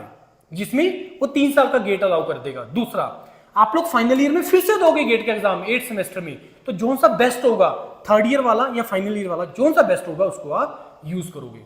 It doesn't mean कि अगर आप थर्ड ईयर में दे रहे हो तो तुम्हारे मार्क्स कम आएंगे या फाइनल ईयर में दे रहे हो तो मार्क्स ज्यादा आएंगे, उसके साथ कोई रिलेशन नहीं है। टोटली जो तुम्हारा रिलेशन है तुम्हारी प्रिपरेशन के ऊपर, और उससे भी ज्यादा जो इंपॉर्टेंट है आज के टाइम के हिसाब से, that is your strategy. Strategy मतलब मैं बोल रहा हूं विंडो है 35 से लेके 60 का, 40 नंबर ला रहे हो आईटी चले जाओगे, मैं गारंटी लिख के दे रहा हूं 40 नंबर ले आओ गेट में, तुम्हें आईटी भेज दूंगा मैं। अब अगर ऐसा सिचुएशन है तो क्या मेरे को 100 नंबर का पढ़ने का रिक्वायरमेंट है? कुछ सब्जेक्ट्स ऐसे जिससे बहुत अजीब, मतलब जो करने में बहुत टाइम भी लगता है लेकिन वेटेज बहुत कम है। For example steel structures, your structure analysis, strength of material and RCC, ये 4 सब्जेक्ट ऐसे हैं जो आपके डिजाइन वाले सब्जेक्ट्स हैं, इनको बहुत ज्यादा टाइम लगता है। ये 200+ आवर्स के ये एग्जाम है, ये सब्जेक्ट है सारे, लेकिन इसमें से आना कितने? 12 से 15 नंबर का। छोड़ दो। टोटल सारा तुम्हारा मॉड्यूल है गेट का सिविल का 500 घंटे का, जिसमें तुमने 250 घंटे छोड़ दिए, सिर्फ 12 नंबर 15 नंबर का तो फर्क पड़ा। अब अगर जो तुम्हारा पीछे 250 घंटे बचे और उससे तुम्हारा 85 नंबर का तैयार हो रहा है और 250 नंबर से 15 नंबर का तैयार हो रहा है, अब मेरे को बताओ तुम क्या करोगे? छोड़ने में भलाई है। तो अब तुम क्या करो, उस 250 घंटे को मैं 85 नंबर का तैयार करके टारगेट करो मेरे 40-45 नंबर आ जाएं, that's it. This is a strategy. High scoring subjects को पहले करो, एनवायरमेंट और सॉइल मिला के 25 नंबर का आता है, सबसे पहले पकड़ो उसको। इंजीनियरिंग मैथमेटिक्स 15 नंबर का आता है, आराम से तुम 10 से 12 ले सकते हो, उसमें 25 में से आराम से तुम 20 स्कोर कर सकते हो। Highway, survey, hydrology, irrigation, open channel flow, इतने इजी सब्जेक्ट है ये। तो स्ट्रेटेजी के साथ चलना होता है, स्ट्रेटेजी के साथ चलोगे तो मैं बोल रहा हूं 70 नंबर का भी अगर तुम तैयार करके जाते हो, you can easily score 40 marks, easily score 40 marks. लेकिन प्रैक्टिस, ये देख के नहीं होगा एग्जाम कि पढ़ लिया क्वेश्चन देख लिया, आंसर देख लिया, इससे नहीं होगा, ये लिख के होगा, प्रैक्टिस से होगा। आगे की बात समझ में? तो ये GATE exam is very easy exam आज के हिसाब से, और मेरे को 60-70 नंबर नहीं चाहिए, मेरे को चाहिए 35-40 नंबर बस। इसका प्रूफ देके जाऊंगा मैं तुम्हें, मैं किस बेस पे 35-40 बोल रहा हूं। You can write 2 GATE exam. जैसे खास करके आज मैं एक तुम्हें डोमेन बताता हूं हायर स्टडीज के लिए, जिसमें बहुत जबरदस्त करिए है, specially if any one of you want to go abroad, and that domain is environment. GATE का एनवायरमेंट में पेपर अलग से होता है। तुम गेट सिविल का पेपर देते हो तब भी तुम एनवायरमेंट में अप्लाई कर सकते हो मास्टर्स के लिए, हायर स्टडीज के लिए, लेकिन अदरवाइज तुम गेट एनवायरमेंट के थ्रू भी एंटर कर सकते हो। इंडिया, आप खुद सोच के देखो, जब तक डेवलप नहीं ना हो जाता तब तक ये एनवायरमेंट को लेकर सीरियस नहीं होगा। हो रहे हैं सीरियस, लेकिन इतना सीरियस नहीं हो रहे हैं। Now think about the developed countries, they are very much serious about the environment. Environment का मतलब समझ रहे हो? एनवायरमेंट पोल्यूशन से मतलब है। हमें चिंता हमारी जनरेशन की है, क्योंकि हम लोग डेवलप ही नहीं हुए। हम आज भी, हमारी वही फाइट है कि मेरे को एक मंथ में कितनी सैलरी आएगी, कितना मैं कमा पाऊंगा, आज की फाइट वो है। लेकिन जो डेवलप्ड कंट्रीज है उनके साथ ट्रबल नहीं है, वो सोच रहे हैं अब अपनी आने वाली जनरेशन के बारे में। यूएसए आने वाली 2-3 पीढ़ियों तक सोच के चलता है कि हम तो चले जाएंगे लेकिन उनको कोई प्रॉब्लम ना हो। जो डेवलप हो चुकी कंट्रीज वो आने वाली जनरेशन के बारे में सोच रही हैं कि ये अर्थ बचा रहे, आने वाली जनरेशन को प्रॉब्लम्स ना हो। लेकिन इंडिया भी इतना सीरियस नहीं हुआ है। तो एनवायरमेंट का अब्रॉड के लिए बहुत अच्छा ऑप्शन है तुम्हारे पास। और क्या, कैसे, किस तरीके से, जब अब्रॉड वाला पेज आएगा तब डिस्कस करेंगे। जॉब्स की बात करें तो तुम्हारे पास, जैसे मैंने बताया, प्राइवेट में कैसे तुम्हें बेनिफिट मिलता है गेट एग्जाम का, तुम्हें मैंने बता दिया। एक तो ब्रांडिंग का फर्क पड़ता ही है, दूसरा अगर तुम इंटरव्यू के लिए जा रहे हो, मान लो तुमने थर्ड ईयर में गेट क्वालिफाई कर दिया, और ये जब तक मैं एक्सप्लेन करूंगा ना तब तक नहीं तुम्हें पता लगेगा, उसको मत देखो, मेरे को सुनो। एनवायरमेंट, इसमें पब्लिक सेक्टर में आपके पास जो है, अगर जॉब की हम बात करें तो तुम्हारे पास ये गवर्नमेंट जॉब का एक ऑप्शन है। प्राइवेट में तुम्हें इसका कैसे बेनिफिट मिलता है इंटरव्यू में। मान लो तुमने थर्ड ईयर में 6 सेमेस्टर में गेट क्वालिफाई कर दिया और तुम इंटरव्यू के लिए जा रहे हो किसी कंपनी के, और वहां पे 4 लोग गए इंटरव्यू के, और आपका गेट क्वालिफाई आपने पूरे रिज्यूमे के ऊपर लिखा हुआ है, और ये एक ऐसी चीज है जिसको तुम पूरी जिंदगी लिख सकते हो अपने रिज्यूमे पे। I was get qualified in year 25, 26, 27 पूरी लाइफ लिख सकते हो अपने रिज्यूमे पे, क्योंकि गेट क्वालिफाई करना एक लेमन लैंग्वेज में मतलब है कि तुम्हें इंजीनियरिंग की समझ है, तुम्हारी कंसेप्ट, तुम्हारी बेसिक अंडरस्टैंडिंग ओके है इंजीनियरिंग को लेके, अगर तुम गेट क्वालिफाई कर लेते हो। ये इस चीज का प्रूफ है। तुम्हारे 8 सीजीपीए, 9 सीजीपीए, 6 सीजीपीए, क्या तो ये प्रूफ है इस चीज का कि तुम्हारा इंजीनियरिंग की लेके समझ है तुम्हें? नहीं, क्योंकि यूनिवर्सिटीज की रिक्वायरमेंट डिफरेंट है, कंपिटिटिव एग्जाम में डिफरेंट है। ये एग्जाम वही क्वालिफाई करके कर पाएगा जिसका कंसेप्ट स्ट्रॉन्ग है, इसका कंसेप्ट अच्छा है, ये वही कर पाएगा। बात आ रही कि नहीं आ रही समझ? राइट। अब यहां पे गवर्नमेंट जॉब पंजाब में, आप में से किसी के पास 10th में पंजाबी है 10th में पंजाबी? ओके ठीक है। पंजाब, हरियाणा, वेस्ट बंगाल, उड़ीसा। वेस्ट बंगाल से अगर कोई है तो उसमें कुछ डिपार्टमेंट ऐसे हैं, like electricity department, PWD department, उसमें जो असिस्टेंट इंजीनियर का जो जॉब है वो गेट के थ्रू है, डायरेक्ट जॉब, इंटरव्यू भी नहीं है उसके अंदर, only document verification, only document verification. इस साल उत्तर प्रदेश, यूपी ने भी 3 डिपार्टमेंट्स ने अनाउंस कर दिया है, and all are for the civil branch, कि जिसमें वो आने वाले 2025 के अंदर जो असिस्टेंट इंजीनियर का रिक्रूटमेंट है वो गेट 2025 के बेस पे करेंगे, क्योंकि ये बहुत ऑथेंटिक एग्जाम है, इसमें धांधलेबाजी होने का कोई मतलब ही नहीं है। और आने वाले टाइम में बिलीव मी ऑलमोस्ट हर स्टेट कर देगी अपनी असिस्टेंट इंजीनियर की रिक्रूटमेंट गेट एग्जाम के थ्रू। तो ये रहा गवर्नमेंट जॉब का ऑप्शन आपका गेट के through. Now let us talk about the public sector. Public sector 3 categories में डिवाइड है, एक है महारत्ना, एक है मिनी रत्ना, एक है नवरत्ना। 3 कैटेगरीज में डिवाइडेड होते हैं। इसमें जो सैलरी पैकेजेस है वो 10 से 18 लाख के बीच में वेरी करता है। मिनिमम 10 लाख है जहां पे गवर्नमेंट का सैलरीज खत्म होता है। पब्लिक सेक्टर में जो सैलरीज है गवर्नमेंट से ज्यादा है। जो क्लास 1 ऑफिसर, एक असिस्टेंट इंजीनियर का जो सैलरी है वो 65 से 70 हजार के आसपास होता है, लेकिन पब्लिक सेक्टर वो 10 लाख से स्टार्ट करता है। जो न्यूली ओपन पब्लिक सेक्टर है, न्यू है या मिनी है। लेकिन जो महारत्ना पब्लिक सेक्टर है, 12-13 महारत्ना पब्लिक सेक्टर हैं, IOCL, PGCL, power grid corporation India limited, HPCL, steel Authority of India limited, oil India limited, ONGC, ये जो पब्लिक सेक्टर हैं ये महारत्न है। इनका पैकेजेस 15 से 18 के बीच में रहता है, और ये सभी में सिविल इंजीनियर का रिक्रूटमेंट होता है, सभी के अंदर, चाहे कम हो चाहे ज्यादा हो। राइट। तो पब्लिक सेक्टर में एंटर करने के 2 तरीके हैं, 2 ways to enter in public sector. एक है विद गेट एग्जाम, एक है विदाउट गेट एग्जाम। ये मैंने कुछ एक यहाँ पे पब्लिक सेक्टर के नाम लिखे हैं, कुछ एक है। अब इसमें जो विदाउट गेट है मैं सिर्फ वही बोलूंगा अभी।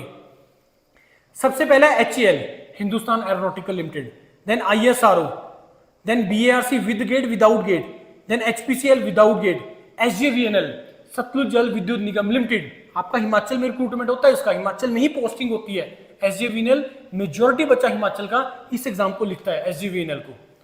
BEL, BHEL Bharat heavy electricals limited, civil का बहुत ज्यादा इसमें रिक्रूटमेंट होता है, without GATE. Then airport authority of India without GATE. तो ऐसे लिस्ट बहुत बड़ी है। रफली एक साल के अंदर आपके पास 25 to 30 पब्लिक सेक्टर ऐसे होते हैं जो विदाउट गेट रिक्रूटमेंट करते हैं। तो GATE is one of the exam, और गेट एग्जाम अगर आपका क्वालिफाई नहीं होता या होता भी है और तुम्हारा टारगेट पब्लिक सेक्टर है, तो तुम विदाउट गेट वाले जो पब्लिक सेक्टर है उनको टारगेट कर सकते हो।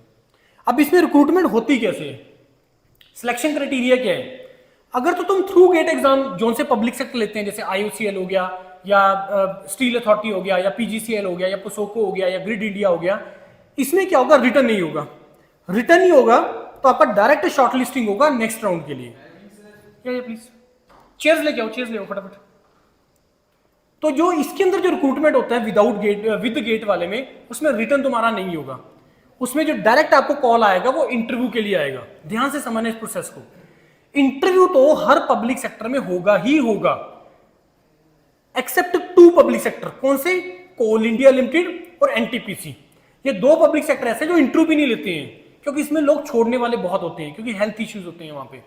राइट। तो यहाँ पे और मास रिक्रूटमेंट होती है कोल इंडिया और NTPC, और दोनों महारत्ना पब्लिक सेक्टर हैं, 15 लाख प्लस के सैलरी पैकेजेस हैं, और डायरेक्ट डॉक्यूमेंट वेरिफिकेशन 35 नंबर के ऊपर। आज की सिचुएशन ये है, 35 नंबर पे Coal India NTPC direct call for document verification. इतना आसान हो गया आज के टाइम पे करियर बनाना through the GATE examination, right. उसके बाद अब किसमें जीडी जीटी केस स्टडी होगा, ये डिपेंड करेगा पीएसयू के ऊपर। Like steel Authority of India limited, बस करो यार, steel Authority of India limited में ये सारी चीजें होएगी, जीडी भी होगा, जीटी भी होगा, केस स्टडी भी होगा और आपका इंटरव्यू भी होगा। आईओसीएल जीडी होगा, जीटी होगा, इंटरव्यू होगा। तो ये पीएसयू टू पीएसयू वेरी करता है, कुछ में सब कुछ होता है, किसी में ओनली इंटरव्यू होगा, किसी में जीडी प्लस इंटरव्यू होगा, किसी में जीटी प्लस इंटरव्यू होगा। That depends upon PSU to PSU. SJVNL GD and interview Satluj Jal में, राइट। अब जो आगे विदाउट गेट जिनके मैंने आपको नाम बताए थे, उसमें रिटन एग्जाम होता है, उसमें रिटन एग्जाम होता है। और इसकी जो रिक्वायरमेंट है ना, ये जो विदाउट गेट वाले पब्लिक सेक्टर है, ध्यान से समझना, गेट का प्रिपरेशन करने से इसमें बेनिफिट तो होता है। गेट एग्जाम में जो रिक्वायरमेंट है, एक क्वेश्चन के पीछे 3 मिनट का टाइम दे रहा है, लेकिन जो ये वाले फैक्ट ये है ना विदाउट गेट वाले पब्लिक सेक्टर, इसमें एक क्वेश्चन के पीछे 1 मिनट या लेस देन 1 मिनट का टाइम देते हैं। जैसे मैं एग्जाम पैटर्न बताता हूं एचपीसीएल का, एचपीसीएल में 170 क्वेश्चंस आते हैं और 150 मिनट का टाइम मिलता है। अभी परसों ही इसका शॉर्टलिस्टिंग आया है। Students are preparing for GT and interview, इसमें ग्रुप टास्क है और उसके बाद इंटरव्यू है, राइट। तो विदाउट गेट वाला जो प्रिपरेशन है ना पीएसयू का, इट इज मोर और less same what you prepare for your assistant engineer and junior engineer exam. जो आप अपना जेईई का तैयारी करते हो ना, वो प्रिपरेशन इज मोर और less sufficient for the public sector which are recruiting without GATE. ये नहीं पता होती बच्चों को बात, गेट के बेस पे पर्पस सॉल्व नहीं होता है इसका, क्योंकि जैसे कुछ एग्जाम में इसमें ना जनरल स्टडीज आता है, गेट में नहीं आते। गेट में थ्योरेटिकल क्वेश्चन नहीं आते, इनके अंदर वो थ्योरेटिकल क्वेश्चन पूछता है, जैसे जेईई के अंदर पूछता है। गेट के अंदर जैसे मैंने बोला कि 65 में से 55 क्वेश्चन आपको न्यूमेरिकल आएंगे, मेजर वेटेज न्यूमेरिकल्स का है। लेकिन जो ये एग्जाम्स हैं, ये आपके स्टेट के जेईई एग्जाम्स हैं, उसमें 60 to 70% क्वेश्चंस आर थ्योरेटिकल, याद रखने वाले, क्रैम करने वाले। आगे की बात समझ में, राइट। ये प्लीज चेयर ले आओ भागे। तो ये है इसका विदाउट गेट का exam pattern. Now come to the higher studies. Higher studies में मैंने आपको 3 ऑप्शन बताया था, एक एमटेक, एक एमएस, एक डायरेक्ट पीएचडी। एमटेक में स्टाइपेंड इज 12,400 पर मंथ, 12,400 रुपए पर महीने का मिलता है और 2 साल का प्रोग्राम है। एमएस 3 साल का प्रोग्राम है, डायरेक्ट पीएचडी 5 साल का प्रोग्राम है और इसमें जो स्कॉलरशिप होती है वो 38,000 से लेके 80,000 रुपए पर मंथ का होता है। अब मेरे को कोई ये क्वेश्चन का आंसर दे सकता है कि आपको ये असिस्टेंटशिप क्यों मिल रही है, स्टाइपेंड क्यों मिलता है, कहां से दे रहे हैं ये? आपके टैक्सेस का पैसा है ये? क्या टैक्सेस से पैसे दे देती है गवर्नमेंट? कोई बता सकता है मेरे को कि ये जो आपको असिस्टेंटशिप मिलती है, स्टाइपेंड मिलता है, ये पैसा आता कहां से है? सोच के बताओ, हेजिटेट मत करना है, बताना अगर कुछ भी दिमाग में चलता है। कहां से आता है पैसा? ये पैसा आता है प्रोजेक्ट से, प्रोजेक्ट्स।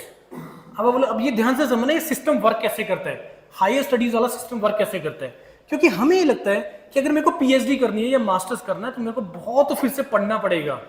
नहीं है ऐसा। यहां पे आप लोगों को प्रोजेक्ट्स पे काम करना होता है। प्रोजेक्ट वो कहां से आते हैं?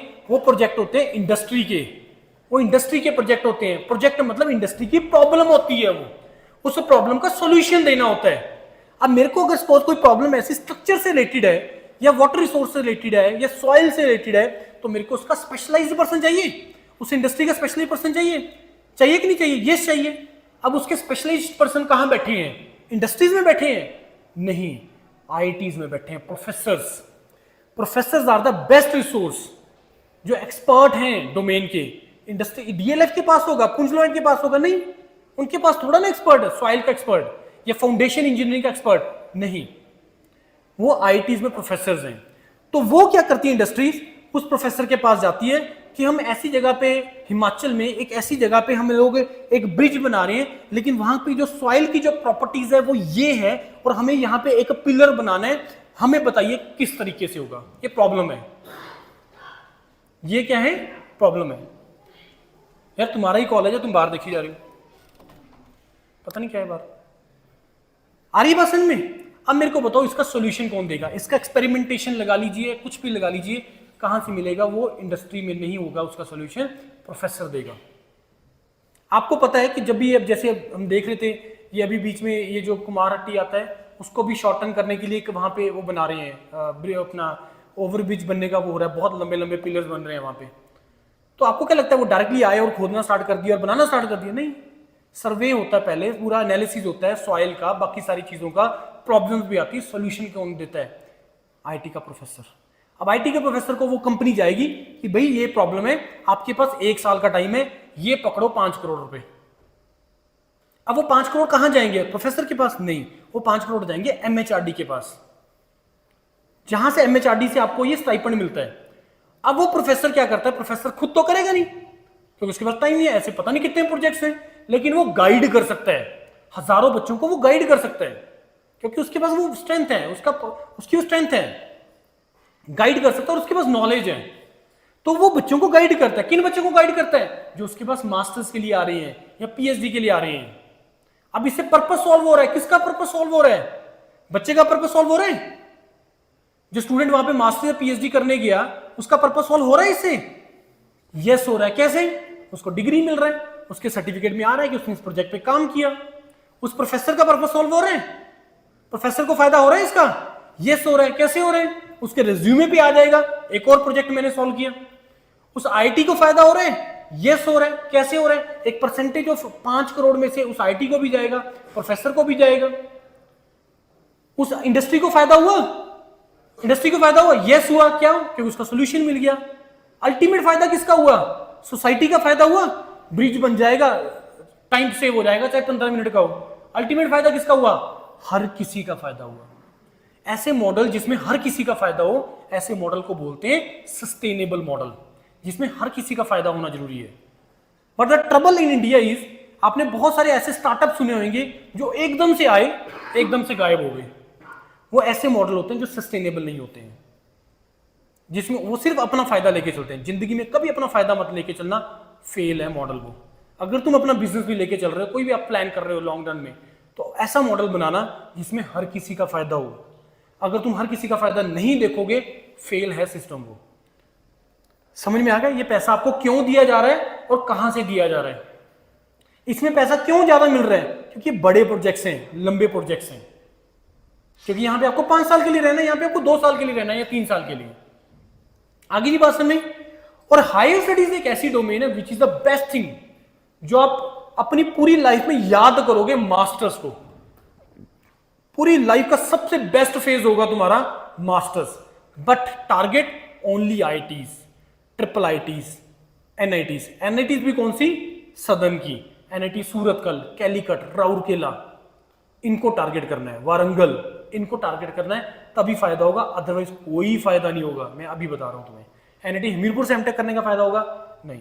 फायदा होगा अगर तुम उसके बाद प्लान कर रहे हो पीएचडी फ्रॉम अब्रॉड, फिर ठीक है, डन, कोई इशू नहीं है। तो हमें जो मैंने बताया ना, आने वाले 3-4 साल उसका प्रॉपर प्लानिंग होना बहुत ज्यादा जरूरी है, बहुत ज्यादा जरूरी है, right? Now, let us talk about the management. Each and every IT, each and every NIT having the management courses. Management courses होते हैं वहां पे, और placements the best management courses में। क्यों मैनेजमेंट कोर्सेज में पैसा ज्यादा भी होता है? ज्यादा होता है ना मैनेजमेंट कोर्सेज में पैसा। क्यों ज्यादा होता है? मैनेजमेंट जब आप एमबीए करते हो वहां पे सैलरी पैकेजेस हाई मिलते हैं, या बीटेक एमटेक वाले को सैलरी पैकेजेस हाई मिलते हैं? क्यों? मैनेजमेंट वालों को क्यों मिलते हैं ज्यादा? क्यों मिलते हैं? नहीं, मैनेज तो करना ही है, क्योंकि वहां पे आपको लोगों से काम लेना है। आपको ऐसी एक्टिविटी में डाला जाएगा जिसमें आपको लोगों से काम लेना है, which is the most difficult activity. Which is the most difficult activity, किसी से काम लेना आज के हिसाब से। तो मैनेजमेंट वो चीज होती है। और काम करने के पैसे ज्यादा होते हैं, करवाने के ज्यादा होते हैं? करवाने के ज्यादा मिलते हैं। करना तो बहुत आसान है यार, करना बहुत आसान है, काम खुद काम करना बहुत आसान है, करवा के देखना किसी से बहुत प्रॉब्लम्स आती है, बहुत तरह प्रॉब्लम्स आती है। तो management courses, you can enter into the, you can do the management courses from the IITs, NITs, triple IITs through the GATE examination. You can also enter in to the IIMs, Indian institute of management में भी आप enter कर सकते हो management course में through the GATE examination, and that program is known as FPM program, fellowship program in management, FPM, through the GATE examination, right. और इसमें भी आपको जो स्कॉलरशिप है वो 25,000 से 35,000 रुपए पर मंथ का मिलता है. ये वाले जो 2 कोर्सेज है इसमें वही मिलता है 12,400 रुपए, right. Now come to the foreign universities, that's very important. Foreign universities, कितने लोग अब्रॉड टारगेट कर रहे हैं, मेरे को अब्रॉड जाना है, पढ़ने के लिए जाना है. चलो अब मैं बताऊं कि अगर आपको मैं बोलूं कि 2 लाख रुपए खर्चा आएगा, इससे ज्यादा नहीं आएगा, अब बताओ. हर किसी को जाना चाहिए, हर किसी को जाना चाहिए. जिंदगी एक मिली है लाइफ के अंदर, जितना तुम इसको एक्सप्लोर कर सकते हो. मैंने पहले भी एक लाइन बोली थी, जॉब करने का जल्दी मत करना, और जितना हो सके एक्सप्लोर करो. मैंने 2 चीजें बोली तुम्हें, पहला था ब्रांडिंग, दूसरा बोला स्पेशलाइजेशन, तीसरा मैं बोल बैठे होंगे 100% तुम्हें कुछ ना कुछ अरुणाचल प्रदेश के या बांग्लादेश के, नेपाल के स्टूडेंट से कुछ ना कुछ लर्निंग मिलता होगा, कुछ ना कुछ. अगर तुम इंस्टाग्राम छोड़ के बैठोगे तो प्रॉब्लम ये है कि आज के टाइम में हम इंस्टाग्राम नहीं छोड़ रहे हैं, उसी में सब कुछ लर्न करने की कोशिश कर रहे हैं. प्रॉब्लम ये बस. लेकिन अगर तुम किसी से बात करोगे, उससे सीखोगे, कल्चर वाइज उसकी सोचने का नजरिया, किस तरीके से बच्चे सोचते हैं, ये डिस्कशंस पहले होती थी बिफोर द कोविड. उसके बाद से सब कुछ हालत खराब हो गई है. हम लोग सिर्फ एक मोबाइल तक रह गए हैं. इससे बाहर निकलो, इसमें तुम्हारा ही फायदा होगा. छोड़ दो, ठीक है, देखने को देखो, लेकिन ऐसा नहीं है अननेसेसरली. मैं रास्ते से निकल रहा हूँ, मैं देखूंगा बंदा बस स्टॉप पे भी खड़ा है, लगा फोन लगो फोन को करने के लिए, मैं पता नहीं उसमें मिल क्या रहा है, कुछ नहीं, बंदे ऐसे स्क्रॉल से करी जा रहे हैं, ऐसे ही करी जा रहे हैं. उस टाइम पे पहले क्या होता था, बंदा खड़ा है और देख रहा है क्या चल रहा है, कैसे चल रहा है. बहुत कुछ लर्न करने को मिलता है चीज़ों को. साथ वाले बंदे से बात ही कर लेगा, कहाँ से हो, कैसे है, फ्रेंडशिप्स होती है, कुछ बेनिफिट ही हो जाता है. खत्म हो गई ये चीज़ आज के टाइम पे. तो इसलिए थोड़ा सा इस एरा से बाहर निकलो, इस चीज़ से बाहर निकलो, इसको लिमिटेड करो, थोड़ा सा इसको लिमिटेड करो. अभी भी मतलब बोल रहा हूँ मैं, 1-2 बच्चे अभी भी हैं ऐसे नीचे ऐसे ही करिए, अभी भी चल रहे हैं, राइट. तो इसमें तुम्हारा ही नुकसान है यार, मेरा कोई नुकसान नहीं है. मैं आऊंगा बता के चला जाऊंगा, जो सुन लेगा उसका फायदा ले जाएगा, जो नहीं सुनेगा उसका वो डन है, राइट. अगर मैं बोल रहा हूं कि 2 लाख का खर्चा, क्या प्रोसीजर है, ध्यान से समझना. देखो अब्रॉड अगर तुम जाना चाहते हो ना, तो you can also go to the 4 universities हैं जो गेट के थ्रू लेती है मास्टर्स प्रोग्राम के लिए. वो कौन कौन सी 4 यूनिवर्सिटीज हैं? 2 सिंगापुर में है, Nanyang Technical University Singapore, National University of Singapore. इसके अलावा RWTH Munich and RWTH Germany और टेक्निकल यूनिवर्सिटी ऑफ म्यूनिक. ये 4 यूनिवर्सिटीज हैं जो मास्टर्स के लिए एंट्री लेती है through the GATE examination. GATE exam के थ्रू होता है. और तुम्हें क्योंकि मास्टर्स लेवल पे जैसे इंडिया में स्कॉलरशिप कम है, ऐसे अब्रॉड में भी होता है. अब दिमाग से ही बिल्कुल निकाल दो कि कोई गवर्नमेंट तुम्हें पढ़ने के पैसे देगी, ऐसा नहीं होता है. वो प्रोजेक्ट से पैसा मिल रहा है, तुम प्रोफेसर के साथ काम कर रहे हो प्रोजेक्ट पे. मास्टर्स में क्यों तुम्हें कम है? क्योंकि तुम कम ड्यूरेशन के लिए वहां पे हो, इतना ज्यादा कंट्रीब्यूशन नहीं कर पाते हो उस प्रोजेक्ट के लिए, उस प्रॉब्लम के लिए. That is the reason why 12,400 रुपए है. अब ये चीज वर्ल्ड लेवल पे है. PhD में इतना ज्यादा हाई स्कॉलरशिप क्यों है? इंडिया में सबसे कम है, अब्रॉड में और भी बहुत ज्यादा है. That is in dollars. Master level पे जैसे इंडिया में कम है, ऐसे अब्रॉड में भी कम है, क्योंकि again reason is short duration के लिए तुम वहां पे होते हो, तुम इतना ज्यादा कंट्रीब्यूट नहीं कर पाते हो. तो मास्टर्स लेवल पे अगर तुम टारगेट कर रहे हो और अगर तुम्हारे पास पैसा है, देखो पहली चीज तो मेरी रहती है कि तुम पैसा वेस्ट मत करना अपने पेरेंट्स का. 25, 30, 40, 50 लाख रुपए वेस्ट करने का कोई फायदा नहीं है, कोई फायदा नहीं है. तो 2-3 रास्ते तुम्हें बता रहा हूं. पहला, अगर तुम्हें मास्टर्स के लिए जाना है, टारगेट यूरोप की तरफ टारगेट करो, क्योंकि यूरोप में बहुत सारी कंट्रीज ऐसी हैं जिसमें जो पब्लिक यूनिवर्सिटीज हैं, जिसको गवर्नमेंट यूनिवर्सिटीज भी बोल देते हैं, उसमें ट्यूशन फीस नहीं होता है, 0 ट्यूशन फीस होता है.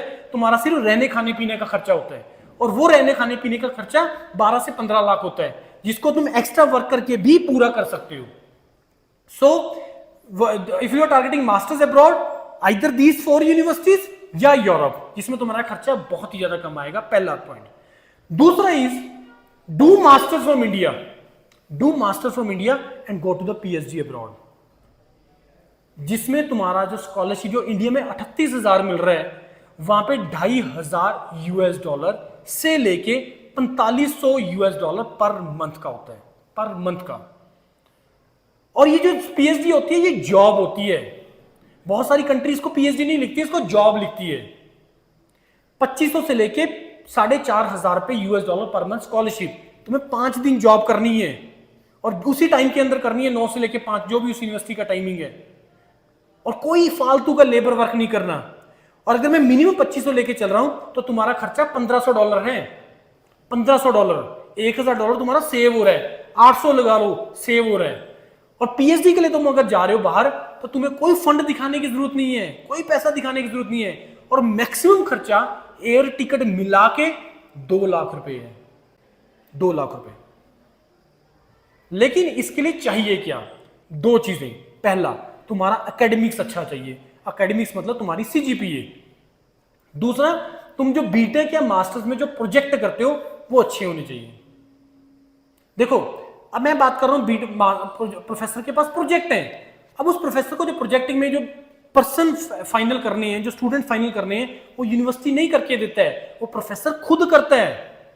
क्योंकि वो चेक करेगा ना कि जो मेरी रिक्वायरमेंट है वो इस बंदे में है या नहीं है, वो खुद चेक करता है।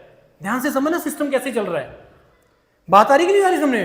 कि भाई अगर कोई ऐसा प्रोफेसर है जो डील करता है फॉर एग्जांपल एनवायरनमेंट से रिलेटेड, फॉर एग्जांपल, और एनवायरनमेंट से रिलेटेड उसको बंदे चाहिए, मतलब स्टूडेंट चाहिए। अब वो ये देखेगा कि ये जो स्टूडेंट मेरे को जिन्होंने अप्लाई किया, इनमें से एनवायरनमेंट से रिलेटेड किसका बैकग्राउंड है, किसने उस तरह के प्रोजेक्ट्स किए, वो ये चेक करेगा। और जिसको वो लगेगा कि ठीक है 50 लोगों ने अप्लाई किया, ये 5 मेरे को ठीक लग रहे हैं, एनवायरनमेंट से रिलेटेड है, वो उनके साथ इंटरव्यू करेगा, उससे बहुत चीजें पूछेगा। अगर उसको सही लगेगा वो डन करेगा, ठीक है अभी आ जाओ।